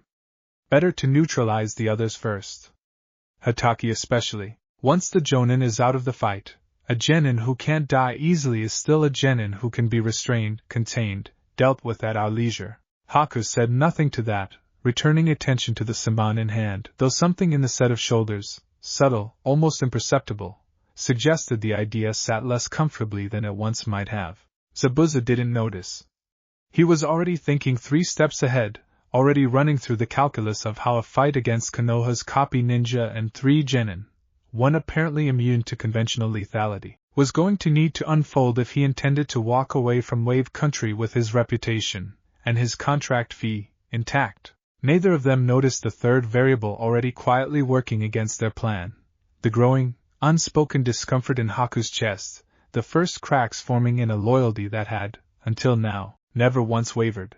Morning came to Tazuna's household with an unusual heaviness in the air, the kind of tension that everyone felt but nobody quite named out loud, as though speaking the danger aloud might somehow summon it faster. Kakashi had made the decision the night before, after his conversation with Naruto on the porch, to treat today's training and bridge patrol with heightened caution.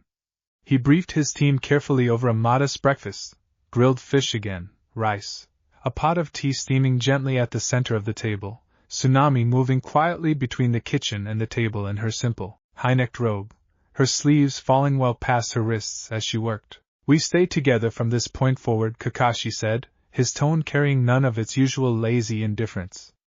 "No separating during patrol, no wandering off during breaks." Given what happened yesterday, his gaze flicked briefly to Naruto, who had the grace to look faintly guilty over his rice bowl.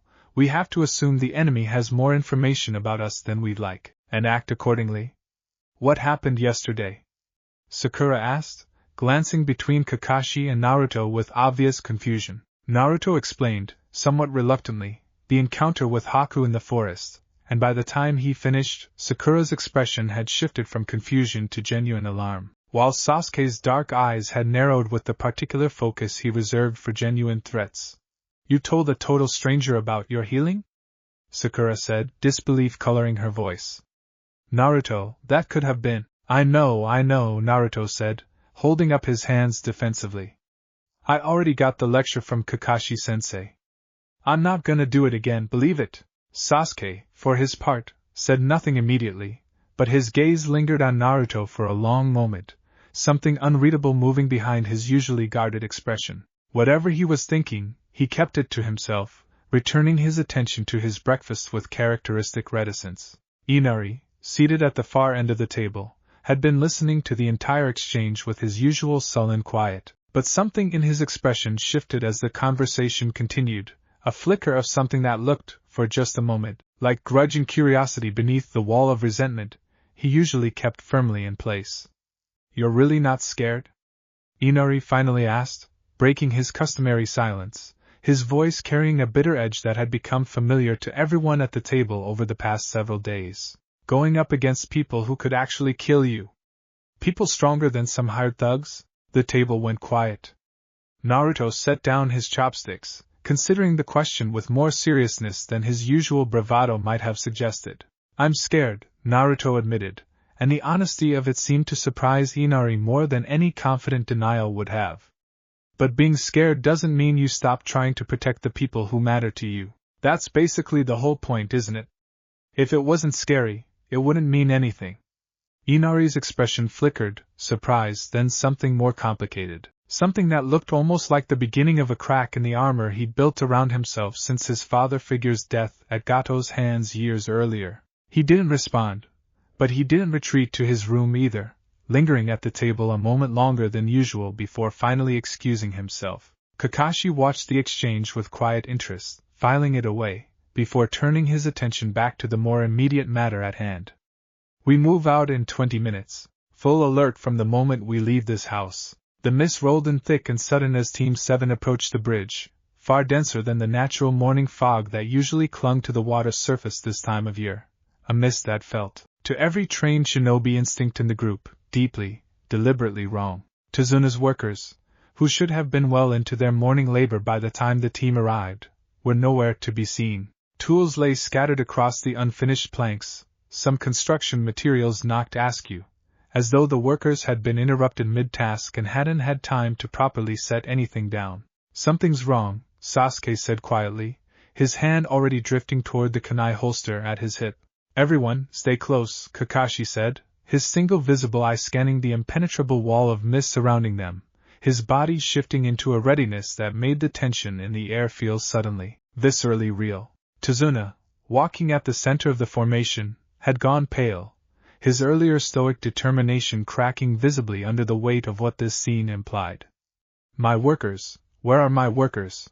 A low, familiar chuckle rolled out from somewhere within the mist, carrying an edge of dark amusement that sent a chill down every spine on the bridge. "Sleeping," Zabuza's voice announced, disembodied and echoing strangely off the water and unfinished stone pylons.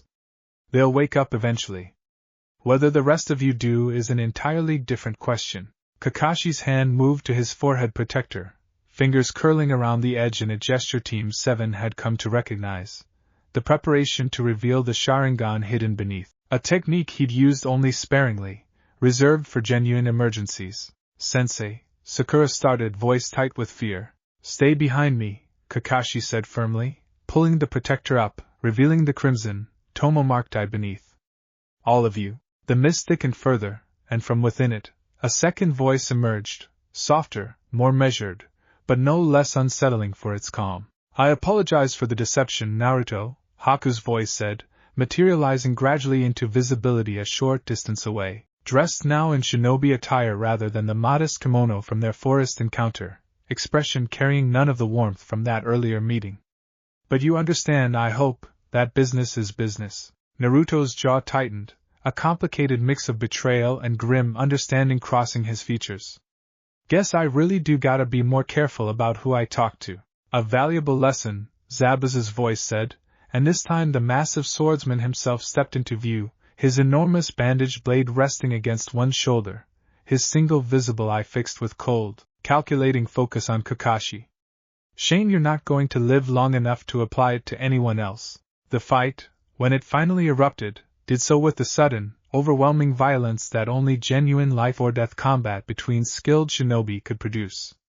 Zabuza surged forward, his massive blade carving through the mist toward Kakashi with a speed that belied its size, and Kakashi met the strike with his own kunai, sparks flying at the point of impact, the sheer force of the collision sending both combatants skidding backward across the wooden planks.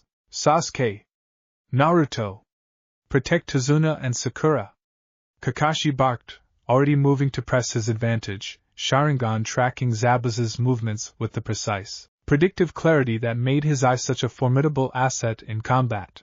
Sasuke and Naruto positioned themselves reflexively around Tazuna and Sakura, kunai drawn, eyes scanning the mist for any sign of Haku's approach. But the attack, when it came, arrived not from any single direction, but from all of them at once, as delicate Senbon needles began raining down from angles that seemed to defy the basic geometry of the bridge itself. Watch out! Sasuke shouted, pulling Sakura and Tazuna to the side as a cluster of needles embedded themselves in the wood where they'd been standing moments before.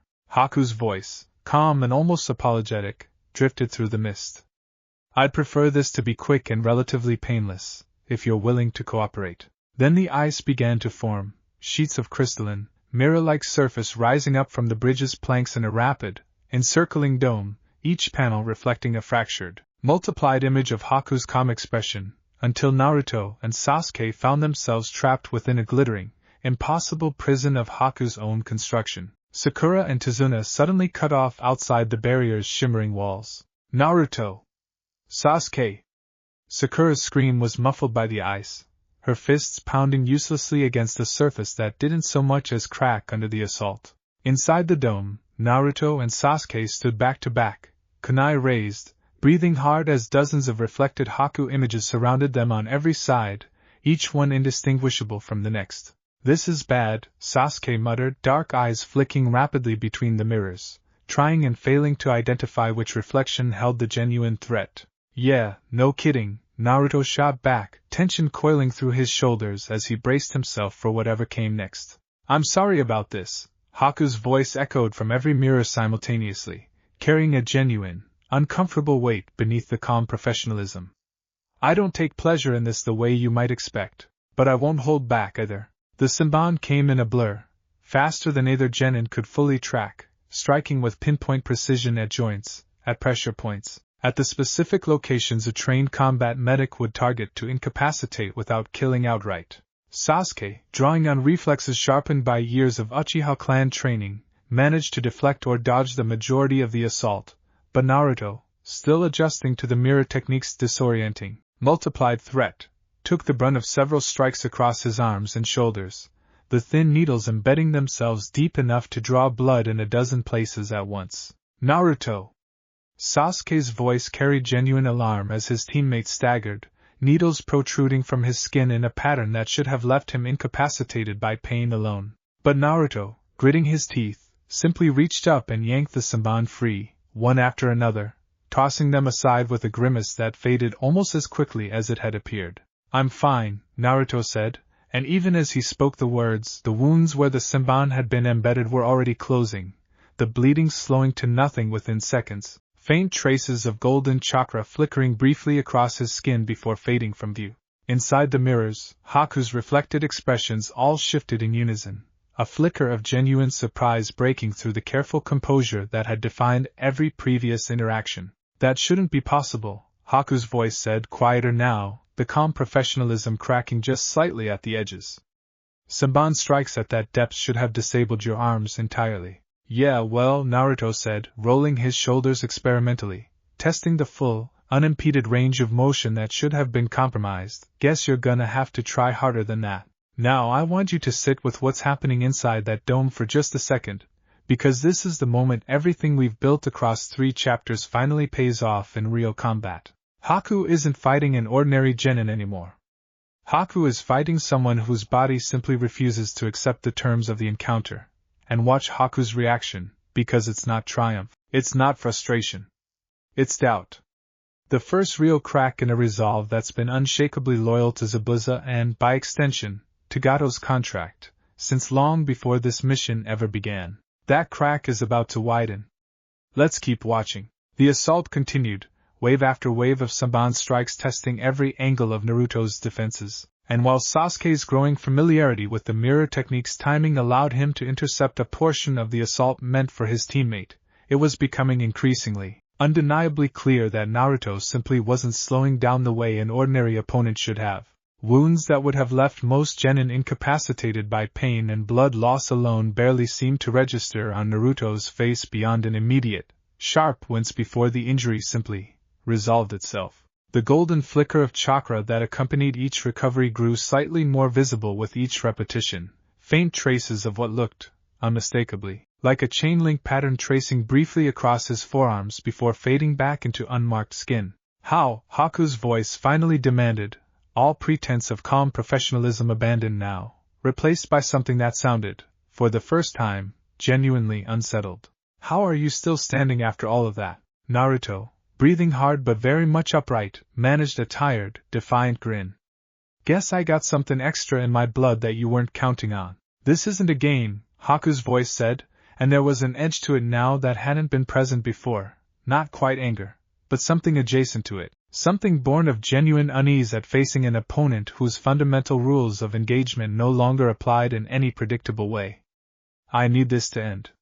Zabuza-sama needs Hatake dealt with, and I can't accomplish that with you two still standing. Then I guess you're gonna have to work a lot harder, Naruto shot back, settling into a more determined stance despite the accumulated toll of a dozen Saban wounds that should have, by any reasonable combat logic, left him incapable of standing at all. Outside the dome, the battle between Kakashi and Zabuza had escalated into something increasingly desperate, both combatants pushing past the careful, measured exchanges of their earlier engagement into something rawer, more dangerous. Kakashi's Sharingan tracked Zabuza's movements with predictive precision, anticipating strikes a fraction of a second before they landed, but Zabuza's raw strength and the sheer, overwhelming reach of his massive blade made every exchange a genuine gamble, every parry a calculated risk against a weapon that could end the fight in a single connected strike. You're better than the reports suggested, Zabuza admitted grudgingly, breathing hard as he circled, blade held ready,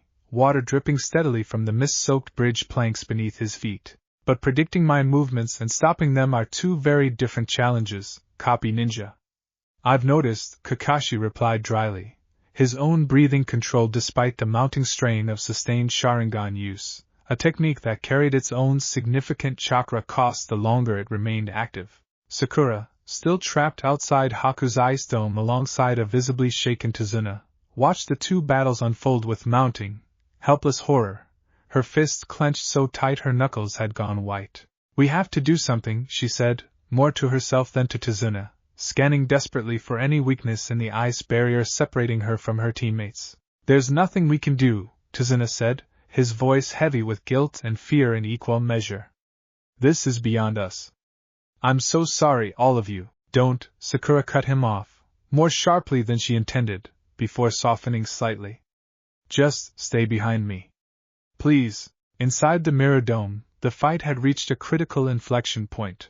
Haku, growing increasingly desperate to end the confrontation quickly given the mounting evidence that Naruto simply wouldn't stay down through conventional means, shifted tactics, abandoning the careful, incapacitating precision of earlier strikes in favor of something faster, more aggressive, Sanban flying in rapid, overlapping barrages designed to overwhelm both genin simultaneously through sheer volume rather than targeted precision. Sasuke, pushed to the edge of his own considerable capabilities, managed to activate his Sharingan for the first time in genuine, desperate combat, the twin Tomo swirling to life in his dark eyes, granting him just enough predictive clarity to intercept the worst of the assault, though even his enhanced perception struggled against the sheer speed and multiplied angles of Haku's technique. "Sasuke, your eyes!"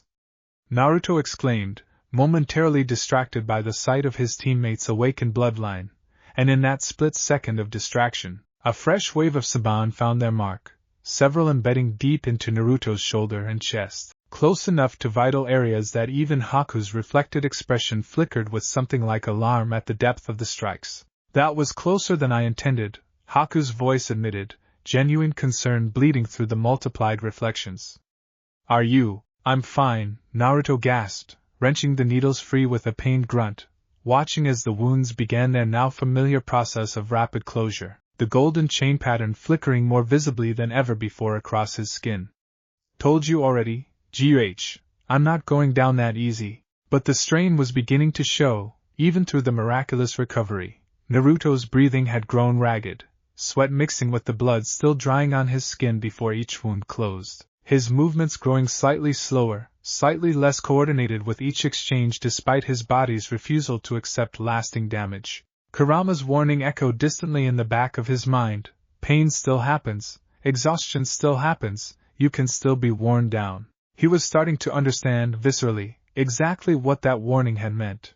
Outside the dome, the confrontation between Kakashi and Zabuza had reached its own breaking point. Zabuza, recognizing that a prolonged engagement favored Kakashi's Sharingan-enhanced predictive combat, committed to a decisive, all-or-nothing strike.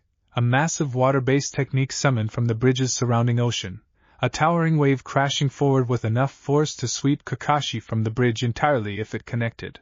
Kakashi, caught between committing to a dangerous counter-technique and the mounting fatigue of sustained Sharingan use, made a split-second calculation and dove aside, narrowly avoiding the worst of the wave's impact but losing his footing in the process, sent sprawling hard against the bridge's unfinished planks. Zabuza pressed the advantage immediately, blade raised for what was clearly intended as a finishing blow, closing the distance with terrifying speed while Kakashi struggled to regain his footing, his Sharingan-enhanced perception the only thing giving him even a fraction of a second's warning before the massive blade descended.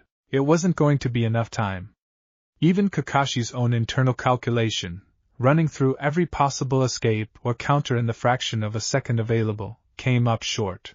And that's when Naruto, having finally, desperately shattered one of Haku's mirror panels through a combination of raw chakra output and sheer stubborn refusal to accept containment, burst free of the dome, moving on pure instinct rather than any conscious strategic decision, throwing himself bodily between Kakashi and the descending blade. Time seemed to slow down for everyone watching. Sakura's scream tore through the mist.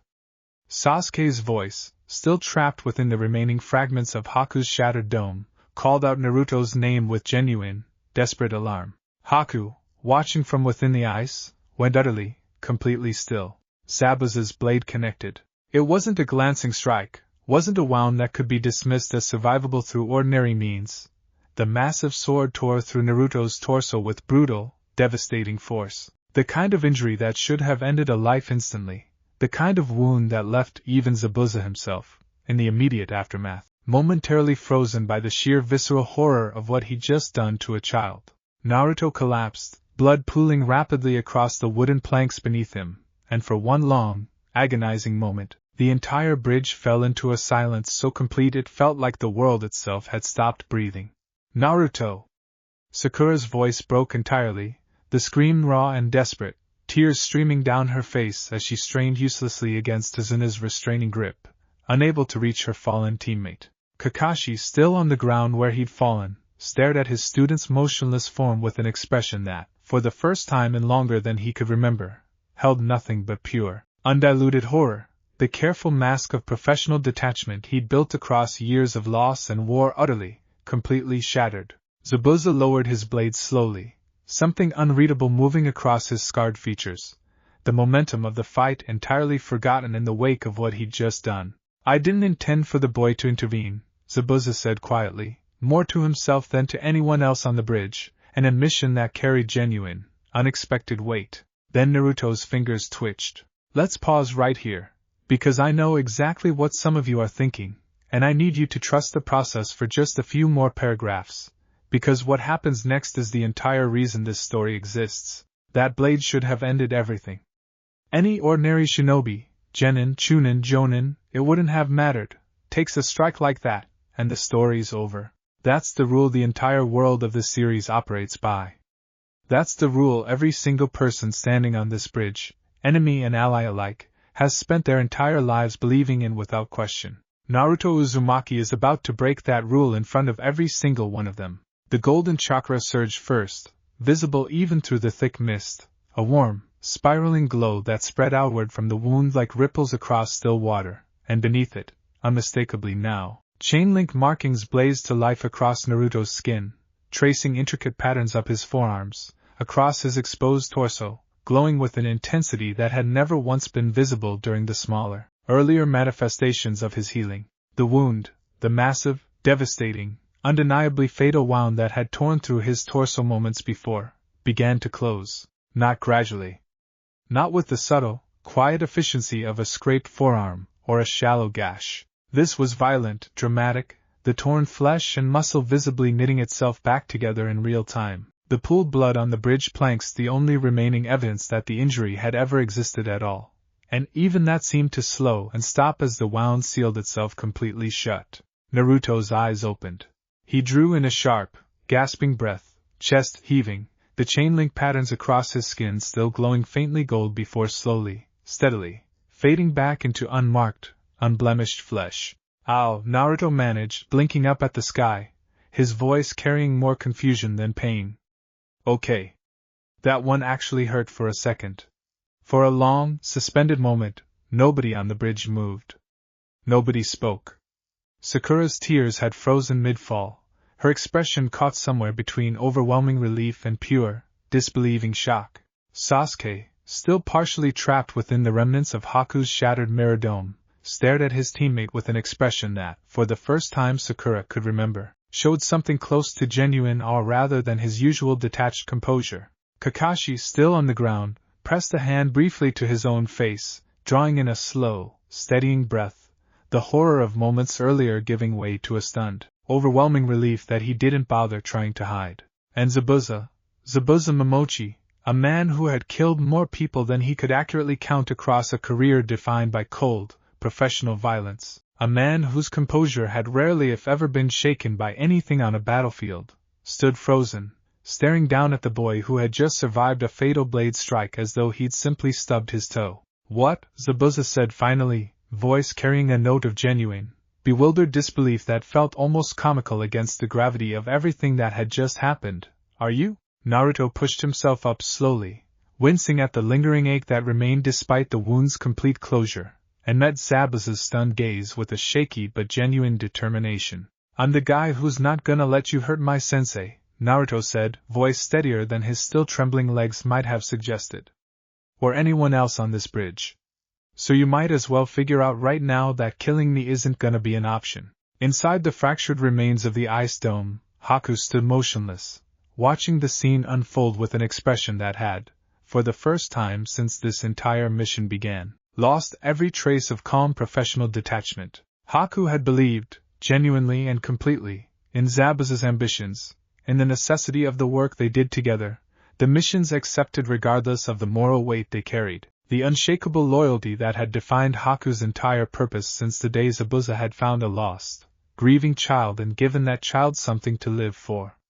That loyalty had never once wavered, not through years of increasingly dangerous contracts, not through the growing unease of working for a man like Gato whose cruelty extended far beyond the demands of any reasonable mission. But watching Naruto rise from what should have been a fatal wound, watching a boy his own age throw himself, without hesitation, between a killing blow and a sensei he clearly loved, and then simply refused to accept the consequences that should have followed, something inside Haku's carefully constructed worldview cracked open in a way that felt, uncomfortably, irreversible. He didn't hesitate, Haku thought, staring at Naruto's trembling but resolute form. He threw himself into that blade without a single moment's doubt, because someone he cared about was in danger. What have I ever done, besides follow orders? The thought settled uncomfortably, refusing to be dismissed, and for the first time in longer than Haku could remember, The certainty that had defined every mission since childhood felt suddenly, deeply hollow. Is this really what Zabuza-sama's dream is worth? Serving a man like Gato, who cares nothing for the people we're hurting, who would discard either of us the moment we're no longer useful. Haku had no answer, not yet, but the question, once asked, refused to disappear. The moment of stunned stillness on the bridge shattered abruptly as a new sound cut through the mist, the slow, mocking clap of hands, accompanied by the approaching footsteps of a small army, and a short, unpleasant man in an expensive but poorly tailored suit stepping into view at the bridge's edge, flanked by dozens of armed mercenaries. Well, isn't this touching, Gato said, his voice dripping with contempt as he surveyed the scene.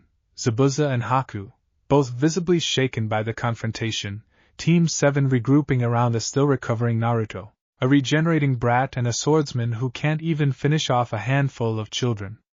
I should have known better than to waste my money on the two of you. Zabuza's head snapped toward the newcomer, confusion giving way rapidly to cold, dawning understanding. Gato. What is the meaning of this? The meaning, Gato said, gesturing lazily toward the small army surrounding him, is that I've decided your services are no longer required. Cheaper, honestly, to simply have my men finish the job myself, and save the payment I would have owed you for actually completing the contract. He smirked, cruel and self-satisfied. Nothing personal, Momochi. Just business. Zabuza's grip tightened around the hilt of his massive blade, something dark and dangerous crossing his scarred features. You hired me to eliminate the bridge builder, not to be discarded like some expendable tool the moment it's convenient. Isn't that exactly what you are? Gato said, his smirk widening. A tool. One I no longer need. The mercenaries surrounding Gato began to advance, weapons drawn, and for a long, tense moment, the entire bridge seemed to hold its breath, waiting to see how this final, unexpected confrontation would resolve.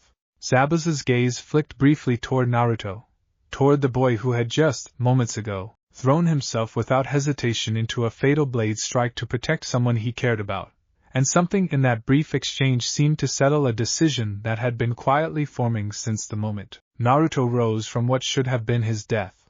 Haku, Zabuza said quietly, it seems our contract with this particular employer has reached an unexpected conclusion. So it would seem, Haku replied, moving to stand beside their mentor, Senbon already drawn, the earlier doubt and uncertainty giving way, for now, to the immediate necessity of survival. Kill them all!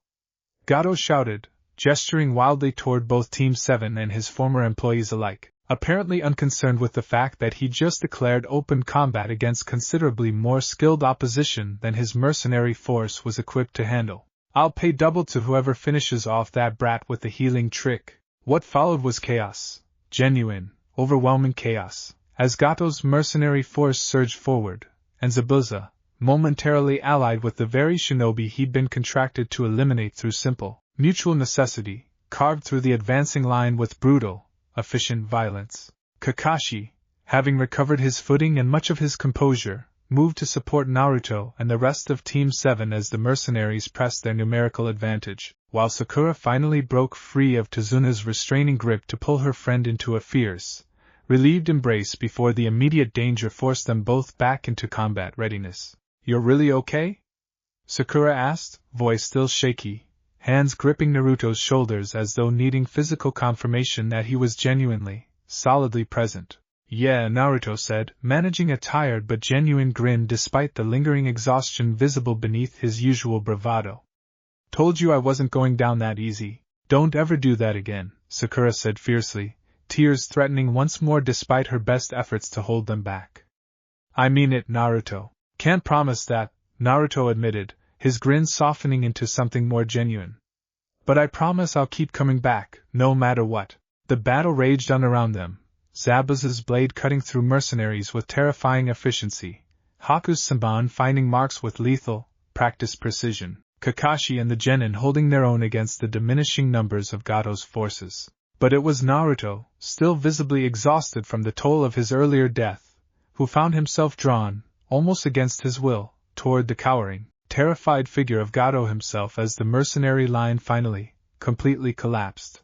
Zabuza reached the small businessman first, blade raised, years of grievance and betrayal condensed into a single, decisive strike that ended Gato's schemes permanently, the bridge finally, completely liberated from the shadow that had strangled Wave Country's economy for years. But the confrontation had cost Zabuza dearly. Wounds accumulated across the fight, combined with injuries never fully healed from his earlier engagement with Kakashi, leaving the swordsman visibly, dangerously weakened as the last of Gato's forces scattered or fell. Zabuza-sama, Haku said urgently, moving quickly to support his mentor's failing frame, genuine concern breaking through the composed exterior that had defined their entire partnership. I'm fine, Zabuza said gruffly, though the tremor in his voice betrayed the lie even as he spoke it.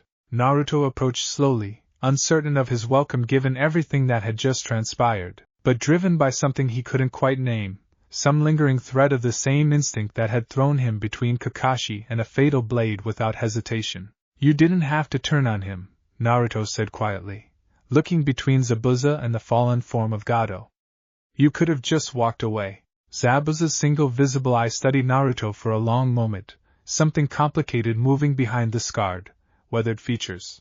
A man who'd sell out his own hired blade the moment it's convenient isn't a man worth serving, brat. Even someone like me has limits to what I'll tolerate. What'll you do now? Naruto asked. That, Zabuza admitted, remains to be seen. By the time the dust, or rather, the mist, settled fully over the bridge, the immediate danger had passed, though the cost had been significant on all sides. Zabuza's injuries, combined with the accumulated strain of the day's fighting, left him in need of genuine recovery time, and Haku, without hesitation, moved to tend to his mentor's wounds with the same quiet, dedicated care that had defined their entire relationship. Kakashi approached the pair cautiously, kunai still in hand though no longer raised an immediate threat, weighing the complicated calculus of what came next now that their roles as enemies had been, at least temporarily, complicated by circumstance. We're not going to pursue this further, Kakashi said finally, after a long, considering pause. Your contract with Gato is finished, and so, it seems, is he. I see no reason to continue this conflict now that the actual threat to Tazuna and this bridge has been resolved. Zabuza studied Kakashi for a long moment, something like grudging respect flickering across his exhausted features. Generous, for a shinobi who nearly lost his life to my blade twice in the span of a single week. Call it professional courtesy, Kakashi said dryly. Or simple pragmatism. Either way, Wave Country doesn't need more bloodshed today. Haku, still tending carefully to Zabuza's wounds, glanced up briefly, catching Naruto's gaze across the bridge, and something passed between them, an acknowledgement, unspoken but genuine, of everything that had shifted in the span of this single, brutal day. Thank you, Haku said quietly, the words carrying weight beyond their simple brevity, for showing me something I needed to see. Naruto, uncertain exactly what to make of the comment, offered a small, tired nod in response, watching as Zabuza and Haku eventually withdrew from the bridge, disappearing back into the thinning mist, their future uncertain but no longer bound to the cruel, exploitative contract that had brought them to Wave Country in the first place. The days that followed passed in a blur of recovery and quiet reflection. Tazuna's bridge, finally freed from the threat that had hung over its completion for weeks, moved rapidly toward its finish, the village's workers returning with renewed energy and hope now that Gato's stranglehold had been permanently broken. Kakashi, watching the celebration that eventually erupted throughout Wave Country's modest fishing village, found himself repeatedly drawn back to the memory of Naruto's recovery on the bridge, the golden, chain-patterned glow that had accompanied the closure of a fatal wound, more vivid and dramatic than anything he'd witnessed during the smaller, earlier manifestations of the trait. The pattern intensifies under extreme stress, he noted internally, turning the observation over carefully, already composing the mental draft of a far more detailed report than his earlier, hastily written message to Hiruzen. And it's visible now, visible enough that anyone watching closely would recognize it as something beyond ordinary chakra. That thought settled uncomfortably, because it meant the secret, however carefully Kakashi and Hiruzen had hoped to contain it, had just been witnessed, in dramatic, undeniable fashion, by two skilled missing nin whose future loyalties remained genuinely uncertain, and by a small but growing number of Wave Country residents who'd caught glimpses of the confrontation from a distance. Whatever protection we hope to offer this trait, Kakashi thought grimly, watching Naruto laugh with Inari over some shared joke near the water's edge, that ship may have already sailed. The bridge's completion ceremony, held several days later, drew the entire village together in a celebration that felt, after everything Wave Country had endured under Gato's oppressive rule, genuinely, deeply earned. Tazuna, standing proudly at the head of his finished creation, addressed the gathered crowd with a speech about hope and perseverance that drew tears from more than a few of the assembled villagers. "What are we gonna call it?" Inari asked, standing beside Naruto near the edge of the celebration, watching the sunset paint the water in brilliant shades of orange and gold. "Dunno," Naruto admitted, considering the question with more seriousness than the casual moment might have suggested. "Something that means something, probably." Tazuna, overhearing the exchange, approached with a thoughtful expression of his own. "I've been giving that some thought, actually," he said. "Given everything that happened during construction," his gaze flicked briefly, meaningfully, toward Naruto. "I think the Great Naruto Bridge has a nice ring to it, don't you?" Naruto's eyes went wide, a flush of embarrassed pride coloring his cheeks. "Wait, seriously? You're gonna name it after me?" "Seems fitting," Tazuna said, a genuine smile breaking through his usually gruff exterior. "This entire village might not have survived to see this bridge finished if not for what you did out there." Naruto, for once in his life, found himself genuinely, completely speechless, staring out at the nearly finished bridge with an expression of overwhelmed, quiet joy that lingered long after the official celebration had wound down for the evening. That night, as Team 7 prepared for the journey back to Konoha the following morning, Kakashi found a quiet moment to speak with his students about everything that had transpired, not just the successful, if complicated, resolution of the mission, but the deeper, more significant implications of what the entire village of Wave Country, and two skilled missing nin, had now witnessed firsthand. "What happens now?" Sasuke asked, his usual composed reticence giving way to genuine curiosity about the trait he'd witnessed in devastating, undeniable action. "Now," Kakashi said carefully, "we return to Konoha, and I submit a full report to the Hokage. Given what happened on that bridge, I suspect this is no longer a matter that can remain quietly contained." Naruto, sitting slightly apart from the others, absorbed this with a weight that felt considerably heavier than the exhaustion still lingering in his bones from the day's fighting.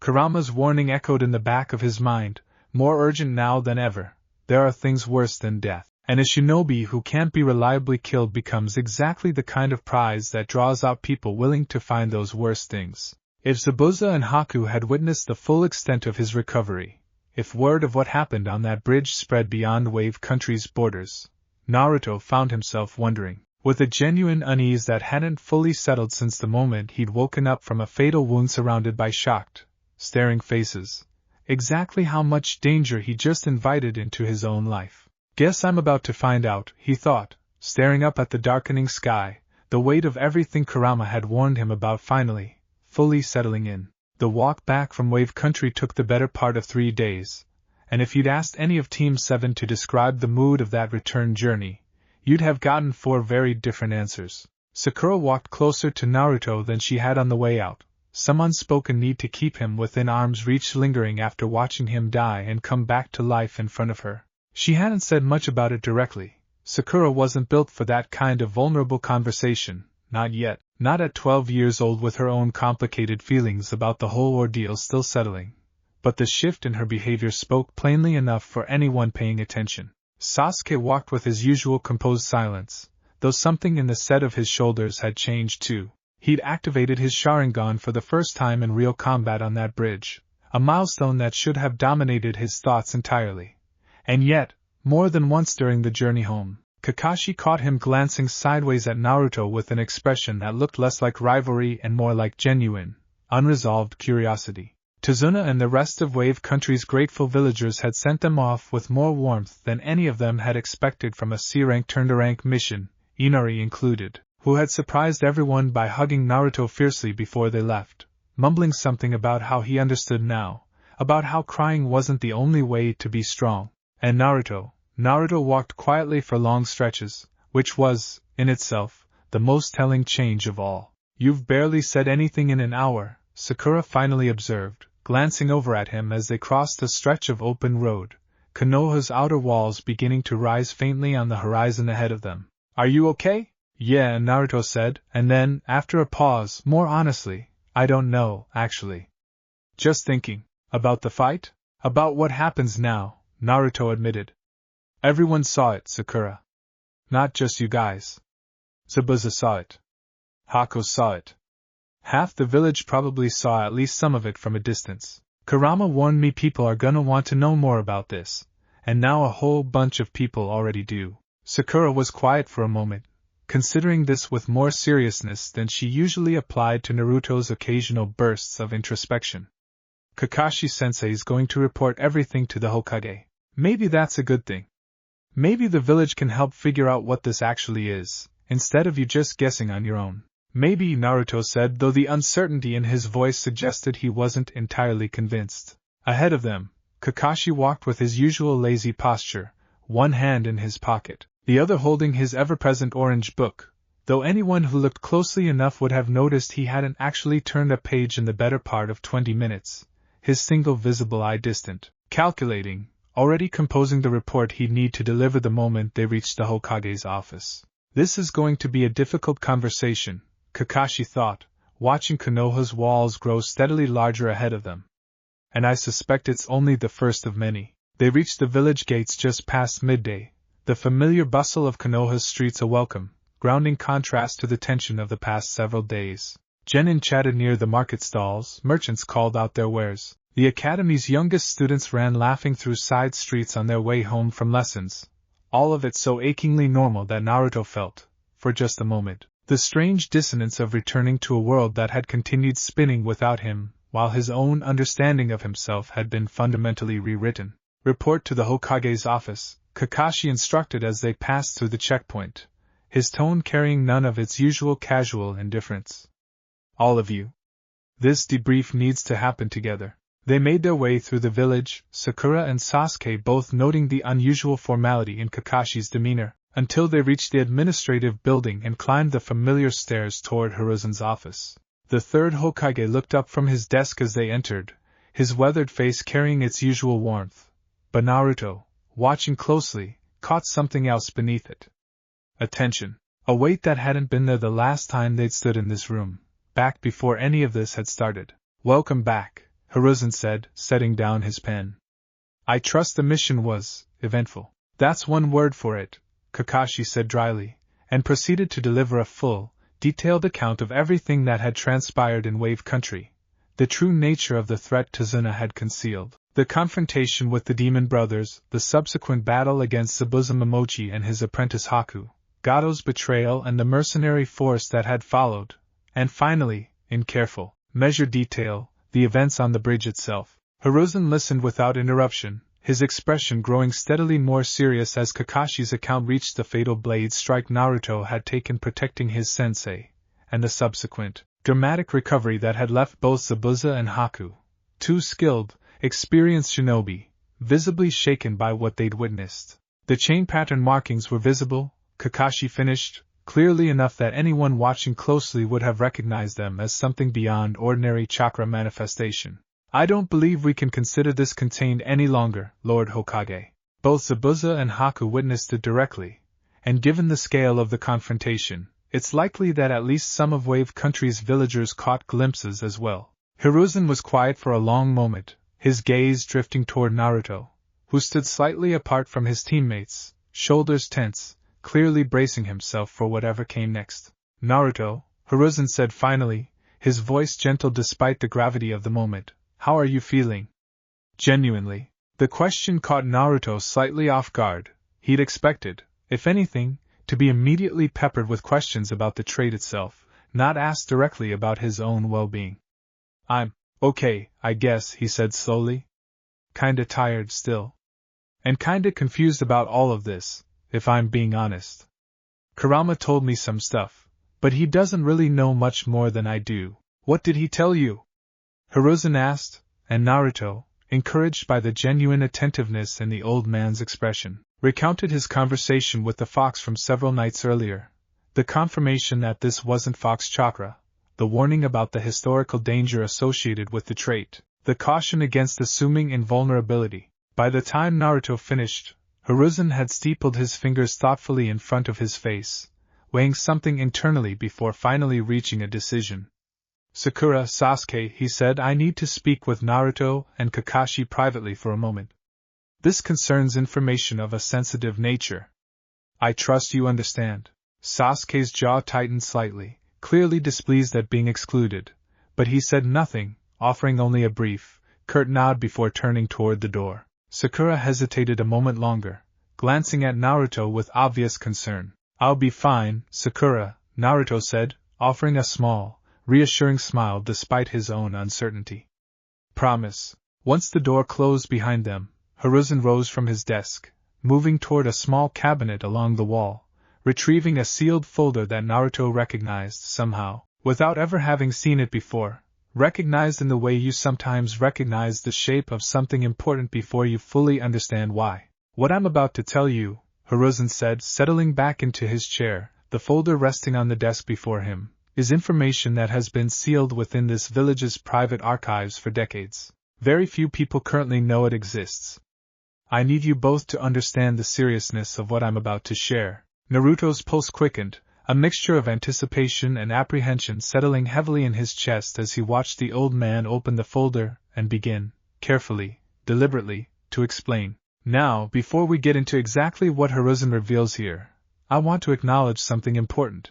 Because I think it's easy, in a story like this, to expect the wise old mentor figure to simply hand over every answer the moment the mystery reaches a critical mass. That's not what's about to happen. And honestly, I think that's more true to who Hiruzen actually is as a character. He's spent his entire career weighing what people need to know against what might endanger them if it gets out. Watch how carefully he threads that needle here, because it's going to matter a lot for how Naruto processes what comes next. Your mother's clan, Hiruzen began, carried a great many remarkable traits. Extraordinary chakra reserves.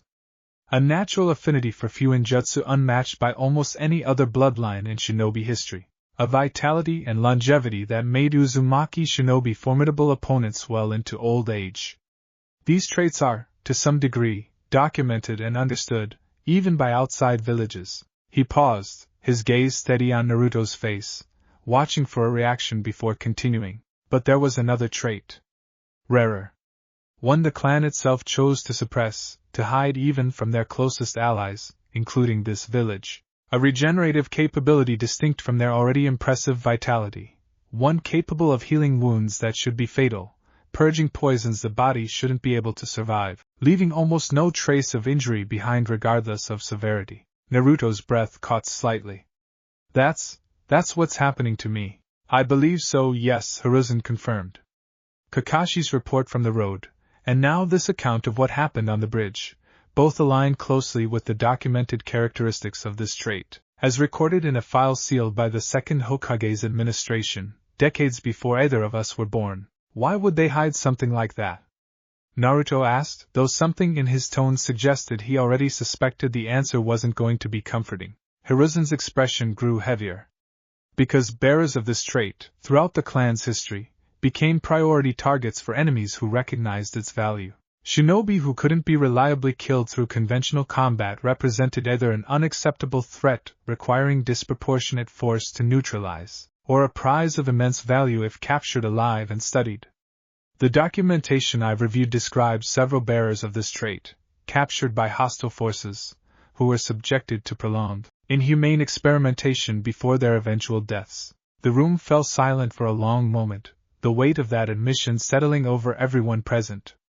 Naruto's face had gone pale, his hands curling into fists at his sides. So people are gonna want to capture me, he said quietly. Not kill me. Capture me, that is a genuine possibility we need to prepare for, Hiruzen said, his voice gentle but unflinching, unwilling to soften a truth that could cost Naruto dearly if he wasn't properly prepared to understand it. Which is precisely why I need to speak candidly with both of you about how we proceed from here. Kakashi, who had remained silent throughout this exchange, finally spoke. Given what happened on the bridge, I don't believe this can remain fully contained. Two skilled missing nin witnessed it directly. There's no guarantee of their silence, particularly if either of them ever finds themselves in a position where that information holds value to trade. I'm aware, Hiruzen said grimly. Which is why containment is no longer our only concern. We need to think about protection, not just concealment, but genuine, structural protection, should word of this trait spread beyond what we can control. The conversation continued for the better part of an hour, Hiruzen laying out, with careful deliberation, the steps he intended to take, increased discretion around any official documentation referencing the incident, careful vetting of who within the village's administrative structure would be made aware of the trait's existence, and a private commitment to personally oversee any decisions regarding how this information was handled going forward. But it was one particular name, mentioned almost in passing during this discussion, that would linger in Naruto's mind long after the meeting concluded. There is one individual within the village, Hiruzen said carefully, whose awareness of this situation concerns me most. Danzo Shimura. Naruto frowned, the name only vaguely familiar to him, someone he'd heard mentioned occasionally by adults in careful, guarded tones, though he never quite understood the weight behind those mentions until now. Who's that? An old comrade of mine, Hiruzen said, and something in his careful phrasing suggested a far more complicated relationship than the simple term implied. A man who has, throughout his career, held certain philosophies about how shinobi should be utilized, philosophies I have often found myself in significant disagreement with. Should he become aware of your trait's true nature, I have little doubt he would see considerable strategic value in it, value he would not hesitate to exploit if given the opportunity. Kakashi's expression had grown notably grim during this explanation, and Naruto, watching the exchange, felt a fresh wave of unease settle into his chest. What would he do? Naruto asked. Hiruzen hesitated, weighing how much detail was appropriate to share with a 12-year-old already carrying considerable weight from this conversation. I would rather not speculate in detail, he said finally. But I want you to understand, Naruto, that this is precisely why discretion matters so significantly going forward. Not everyone within this village's leadership structure shares the same values regarding the treatment and protection of its shinobi, particularly those with unusual capabilities. The words settled heavily, and Naruto found himself thinking, unbidden, of Kurama's warning from days earlier, there are things worse than death. He hadn't fully understood, in that moment, how close to home that warning might actually strike, how the danger wasn't limited to enemies beyond the village walls. Okay, Naruto said quietly, more subdued than his usual demeanor typically allowed. I'll be careful. I promise. I know you will, Hiruzen said, his tone softening with genuine warmth despite the seriousness of everything discussed. And I want you to know, Naruto, that protecting you through this is a priority I take extremely seriously. You are not alone in navigating this, whatever it turns out to be. Naruto managed a small, grateful smile, some of the tension in his shoulders easing slightly at the reassurance, even as new questions continued to form in the back of his mind. Let's pause here for a second, because I think it's worth acknowledging something that's easy to miss in the middle of all this exposition. Hiruzen isn't lying to Naruto. But he's also not telling him everything, and that distinction matters, because it's exactly the kind of careful, incomplete honesty that's defined Naruto's entire relationship with the adults in his life up to this point. People who love him, who genuinely want to protect him, but who've also consistently decided, on his behalf, exactly how much truth he can handle at any given moment. Naruto's about to start pushing back against that pattern. Watch what happens next. The meeting concluded shortly after, Hiruzen instructing Kakashi to file an official mission report that carefully omitted the most sensitive details regarding Naruto's regenerative trait, while a separate, sealed document, accessible only to Hiruzen himself, would contain the full, unredacted account for the village's most secure archives. Naruto left the Hokage's office with considerably more to process than he'd walked in with, his mind churning through everything he'd just learned as he made his way back toward his small apartment. The familiar streets of Konoha somehow feeling different now, colored by the knowledge of exactly how much danger might be quietly circling him without his awareness. He wandered for a while without any particular destination in mind, eventually finding himself outside the academy building, the familiar structure where he'd spent so many frustrated, lonely years struggling to fit in, to prove himself, to earn even a fraction of the acknowledgement that seemed to come so effortlessly to classmates like Sasuke. Ira Kayumino was still there, Naruto knew, likely finishing up paperwork after the day's lessons had concluded, and something about the familiar, steady presence of his former teacher felt, in this particular moment, like exactly what Naruto needed. He found Iruka in the empty classroom, grading papers at his desk, and looked up with a warm, genuine smile the moment he noticed Naruto standing in the doorway. Naruto! I heard Team 7 got back from Wave Country today. How did the mission go? It was a lot, Naruto admitted, settling into a nearby desk with none of his usual energetic bluster. Can I ask you something, Iruka-sensei? About my mom? Iruka's expression shifted immediately, warmth giving way to careful, attentive focus. He set down his pen, giving Naruto his full attention. Of course. What do you want to know? Do you know anything about? I dunno, special stuff in her clan? Like, beyond the chakra reserves and the few ninjutsu stuff everyone always talks about. Iruka considered the question carefully, clearly aware, even without knowing the specific context, that something significant had prompted it. I know the Uzumaki clan was renowned for their vitality and longevity, beyond even their considerable chakra reserves. Your mother was famously resilient. I remember hearing stories, even as a young genin myself, about how difficult she was to properly injure in combat. But nothing more specific than that? Naruto pressed. Nothing about, like, actual healing? Beyond just being tough? Iruka's brow furrowed slightly, genuine curiosity mixing with growing concern at the direction of the questions. Not that I'm aware of, no. Why do you ask, Naruto?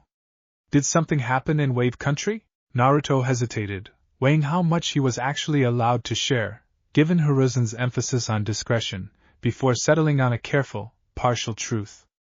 Kinda.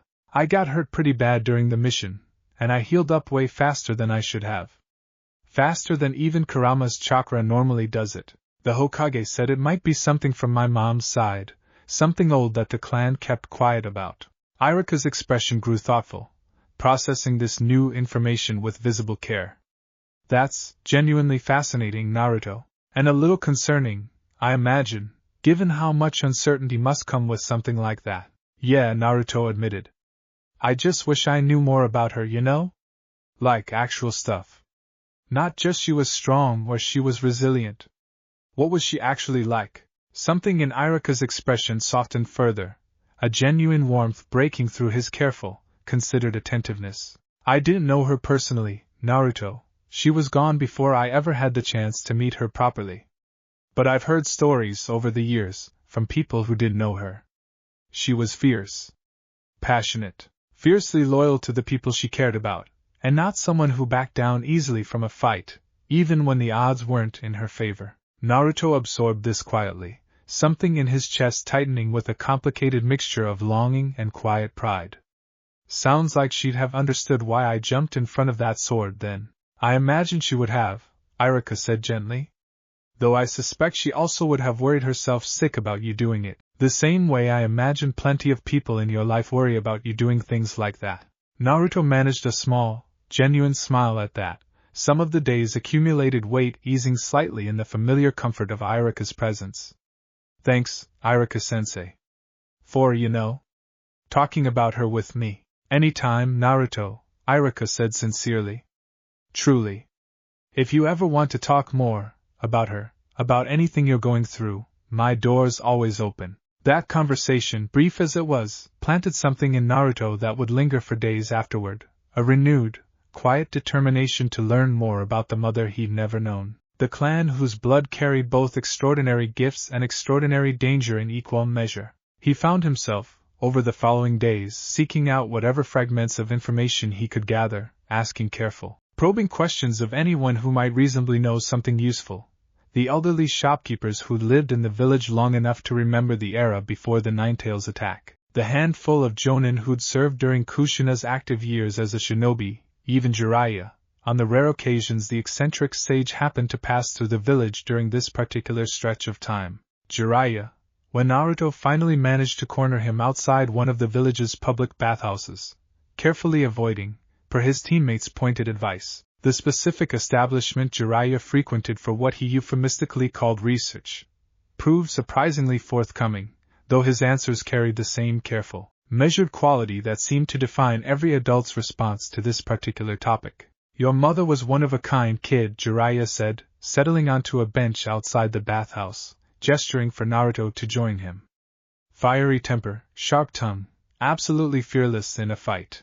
Minato used to say she was the only person who ever genuinely scared him, and he wasn't exaggerating. Did you know about the healing thing? Naruto asked directly, deciding that subtlety wasn't going to get him anywhere with someone as perceptive as Jiraiya. The really extreme kind, not just the normal Uzumaki toughness. Jiraiya's expression flickered, something calculating moving behind his usual boisterous demeanor. You've been talking to the old man about clan secrets, huh? Kinda, Naruto admitted. I got hurt real bad on a mission and healed up way too fast for it to just be Kurama's chakra. Old man Hokage said it might be something from my mom's side that the clan kept hidden. Jiraiya was quiet for a long moment, weighing something internally, before finally speaking with unusual gravity. I heard whispers over the years. Nothing concrete, nothing I could confirm. The Uzumaki clan held on to their secrets tighter than almost any other clan I've encountered, and for good reason, given everything that eventually happened to Uzumaki. What happened to it? Naruto asked. Like actually happened. Nobody ever really tells me the full story. Jiraiya's expression grew heavier, the weight of old history settling visibly across his features. Uzumaki was destroyed, decades before you were born, by a coordinated assault from multiple hostile forces who feared the clan's Fuinjutsu mastery and their considerable military strength. It wasn't a fair fight, kid. It was an extermination, dressed up as a war. Naruto absorbed this in silence, the weight of it settling heavily in his chest. So my whole clan's basically gone? Because of that? Scattered, Jiraiya corrected gently. Some survived, spread out across various villages, including your mother, who found her way here to Konoha as a child. But the clan as a unified, thriving village? Yeah, that's gone, and it's not coming back. The two of them sat in silence for a while, the weight of that history settling over the conversation, before Jiraiya finally spoke again, his tone shifting into something more deliberately encouraging. Listen, kid, he said, whatever this trait turns out to be, whatever secrets your clan buried away, none of that changes who you are. You're not defined by what your blood can survive. You're defined by what you choose to do with the time you're given, healing factor or not. Naruto managed a small, genuine smile at that, some of the heaviness in his chest easing slightly at the sentiment. Thanks, pervy sage. Don't call me that, Jiraiya grumbled, though there was no real heat behind the complaint, only the familiar, affectionate exasperation that had come to define their occasional interactions over the years. While Naruto continued his quiet investigation into his mother's clan history, life within Konoha carried on with its usual rhythms. Missions assigned and completed, training continued, the ordinary business of a hidden village grinding forward regardless of the extraordinary secret quietly taking shape within one of its youngest shinobi. But not every rhythm remained entirely ordinary. In a secluded, heavily warded compound tucked away in a less frequented section of the village, Danzo Shimura sat in careful contemplation, a single sheet of paper resting on the low table before him, a partial, unofficial account of the events in Wave Country, gathered through channels that operated well outside the village's official reporting structure. Danzo's single visible eye studied the report with cold, calculating focus, weighing the implications of what it described against decades of accumulated experience regarding exactly what kinds of shinobi capabilities held genuine strategic value. A regenerative trait, potentially tied to the Uzumaki bloodline, manifesting in the village's Jinchuriki. A trait capable of healing wounds that should be fatal, purging poisons, leaving no lasting damage regardless of severity. Interesting, Danzo thought, his weathered features betraying nothing of the calculation churning beneath his composed exterior. Very interesting indeed. He'd long harbored particular interest in the boy, not out of any genuine concern for his well-being, but out of a cold, pragmatic recognition of exactly how valuable a properly controlled Jinchuriki could prove for the village's long-term security. Naruto's chaotic, undisciplined nature had always represented, in Danzo's assessment, a wasted opportunity, raw potential left to develop haphazardly under Horizon's overly sentimental guidance, rather than shaped properly into the kind of controlled, disciplined weapon the village genuinely needed.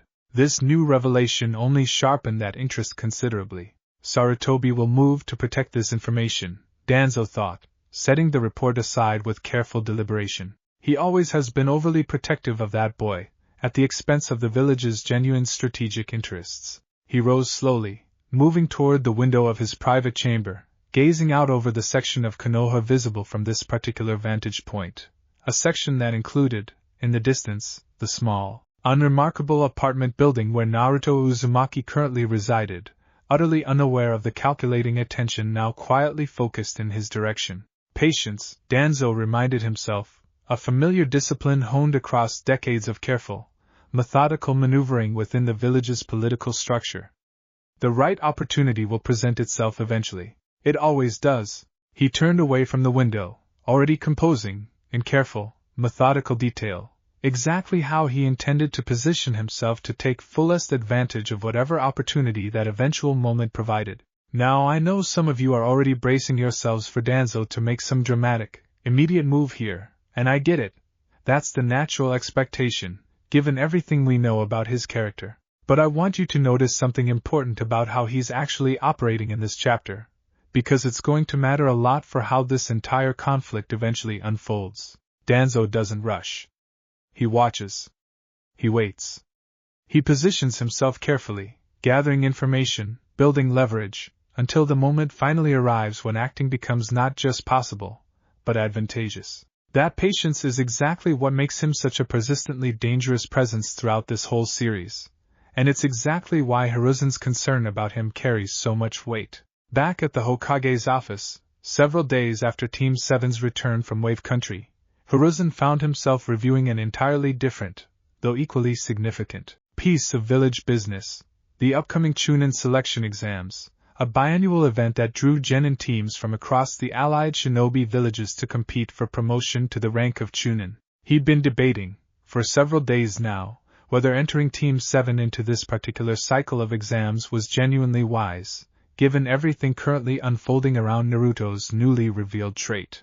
The exams would draw considerable attention from shinobi across multiple villages, exactly the kind of exposure that could either help establish Naruto's growing capabilities in a controlled, official context, or potentially expose his vulnerability to a far wider, less easily managed audience than Wave Country's isolated conflict had involved.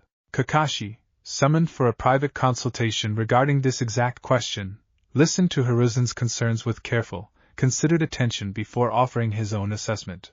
I believe the team is ready, in terms of raw capability, Kakashi said. Naruto's trait, whatever it fully turns out to be, gives him a considerable advantage that few other genin his age would possess. Sasuke's Sharingan has already awakened, ahead of the typical timeline. And Sakura's chakra control continues to develop well beyond what I'd expect from a genin at her stage. That's not quite what concerns me, Hiruzen admitted. The Chunin exams draw shinobi from every allied village, Kakashi. Word of Naruto's trait, if it manifests during the exams the way it did on that bridge, will spread considerably faster and further than anything that happened in Wave Country's relative isolation. Kakashi considered this carefully. There's genuine risk in that, certainly. But there's also genuine risk in keeping him sheltered from the exams entirely. Naruto's growth has always been driven, in large part, by exactly this kind of pressure, the challenge of proving himself against genuine competition. Holding him back now, particularly after everything he's just been through, might do more harm than protection. Hiruzen was quiet for a long moment, weighing the competing considerations with the careful deliberation that had defined his entire approach to leadership across decades of service. There's also, Kakashi added, the matter of practical training. If Naruto's trait is going to draw attention regardless of what we do, it may prove more valuable to have him properly, deliberately trained in controlling and understanding it, rather than simply hoping the world at large never learns what he's capable of. This point seemed to land with particular weight, and Hiruzen finally nodded, some decision settling into place behind his weathered features. Very well, he said. Team 7 will be entered into this cycle of the Chunin exams. But I want you personally overseeing additional preparation, Kakashi, not just standard combat training, but genuine work toward helping Naruto understand and, ideally, gain some measure of conscious control over this trait, rather than its simply manifesting reactively under extreme stress. Understood, Kakashi said. I'll arrange for additional training sessions before the exams begin. The news of the upcoming Chunin exams reached Team 7 later that same day, delivered during a routine team meeting at their usual training grounds. Sakura's eyes lit up immediately at the prospect, already turning over mental strategies for how best to prepare, while Sasuke's characteristic reticence gave way, just slightly, to a flicker of genuine competitive excitement. Naruto, for his part, felt a familiar surge of determination rise up despite the lingering weight of everything he'd learned over the past several days. A reminder, welcome and grounding, that whatever complicated, dangerous secret his blood carried, he was still, fundamentally, a shinobi with dreams worth chasing and goals worth fighting for. Chunin exams, huh? Naruto said, grinning despite himself, some of his usual boisterous energy resurfacing for the first time since their return from Wave Country. Guess it's time to show everyone what Team 7's really made of. Don't get overconfident, Sasuke said, though there was less bite in the comment than his usual competitive jabs typically carried. We don't know what kind of opposition we'll be facing yet. Doesn't matter, Naruto said firmly. Whatever it is, we'll handle it. Together. Sakura smiled at that, something warm and genuine breaking through the lingering anxiety that had followed her since watching Naruto nearly die on that bridge. Together, she echoed. I like the sound of that. Kakashi, watching this exchange from a short distance away, felt a familiar mixture of pride and quiet apprehension settle into his chest. His team was growing, genuinely, meaningfully growing, each of them developing in ways that went beyond simple technical skill into something deeper, more resilient. But growth, particularly growth as dramatic and unpredictable as what Naruto had begun experiencing, came with genuine risk attached. The Chunin exams would test all three of them in ways that went far beyond straightforward combat prowess, and for Naruto specifically, it would mean stepping onto a stage where his most closely guarded secret might finally, fully, become impossible to contain. Whatever happens, Kakashi thought, watching his students train together with renewed energy and purpose, I'll make sure they're as prepared as possible for it.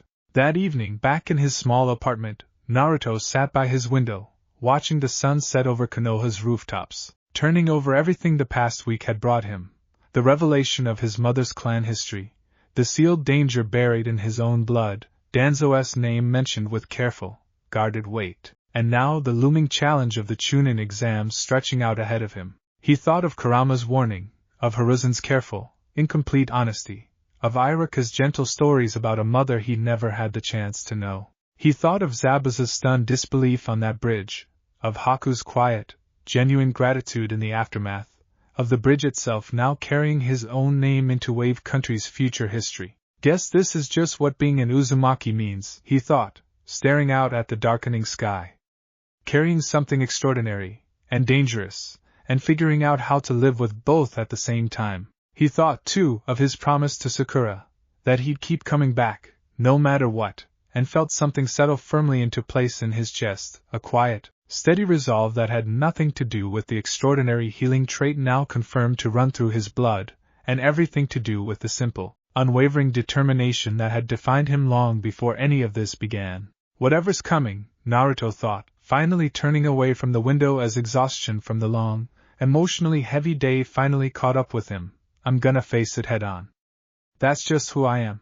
Outside his window, Konoha settled into its familiar evening rhythms, utterly unaware of exactly how much was quietly shifting beneath its surface. A boy carrying an ancestral secret with a body count attached to its history, an aging war hawk quietly calculating his next move, and a Chunin exam on the horizon that was about to bring all of it crashing together in ways nobody currently gathered in Konoha could fully anticipate.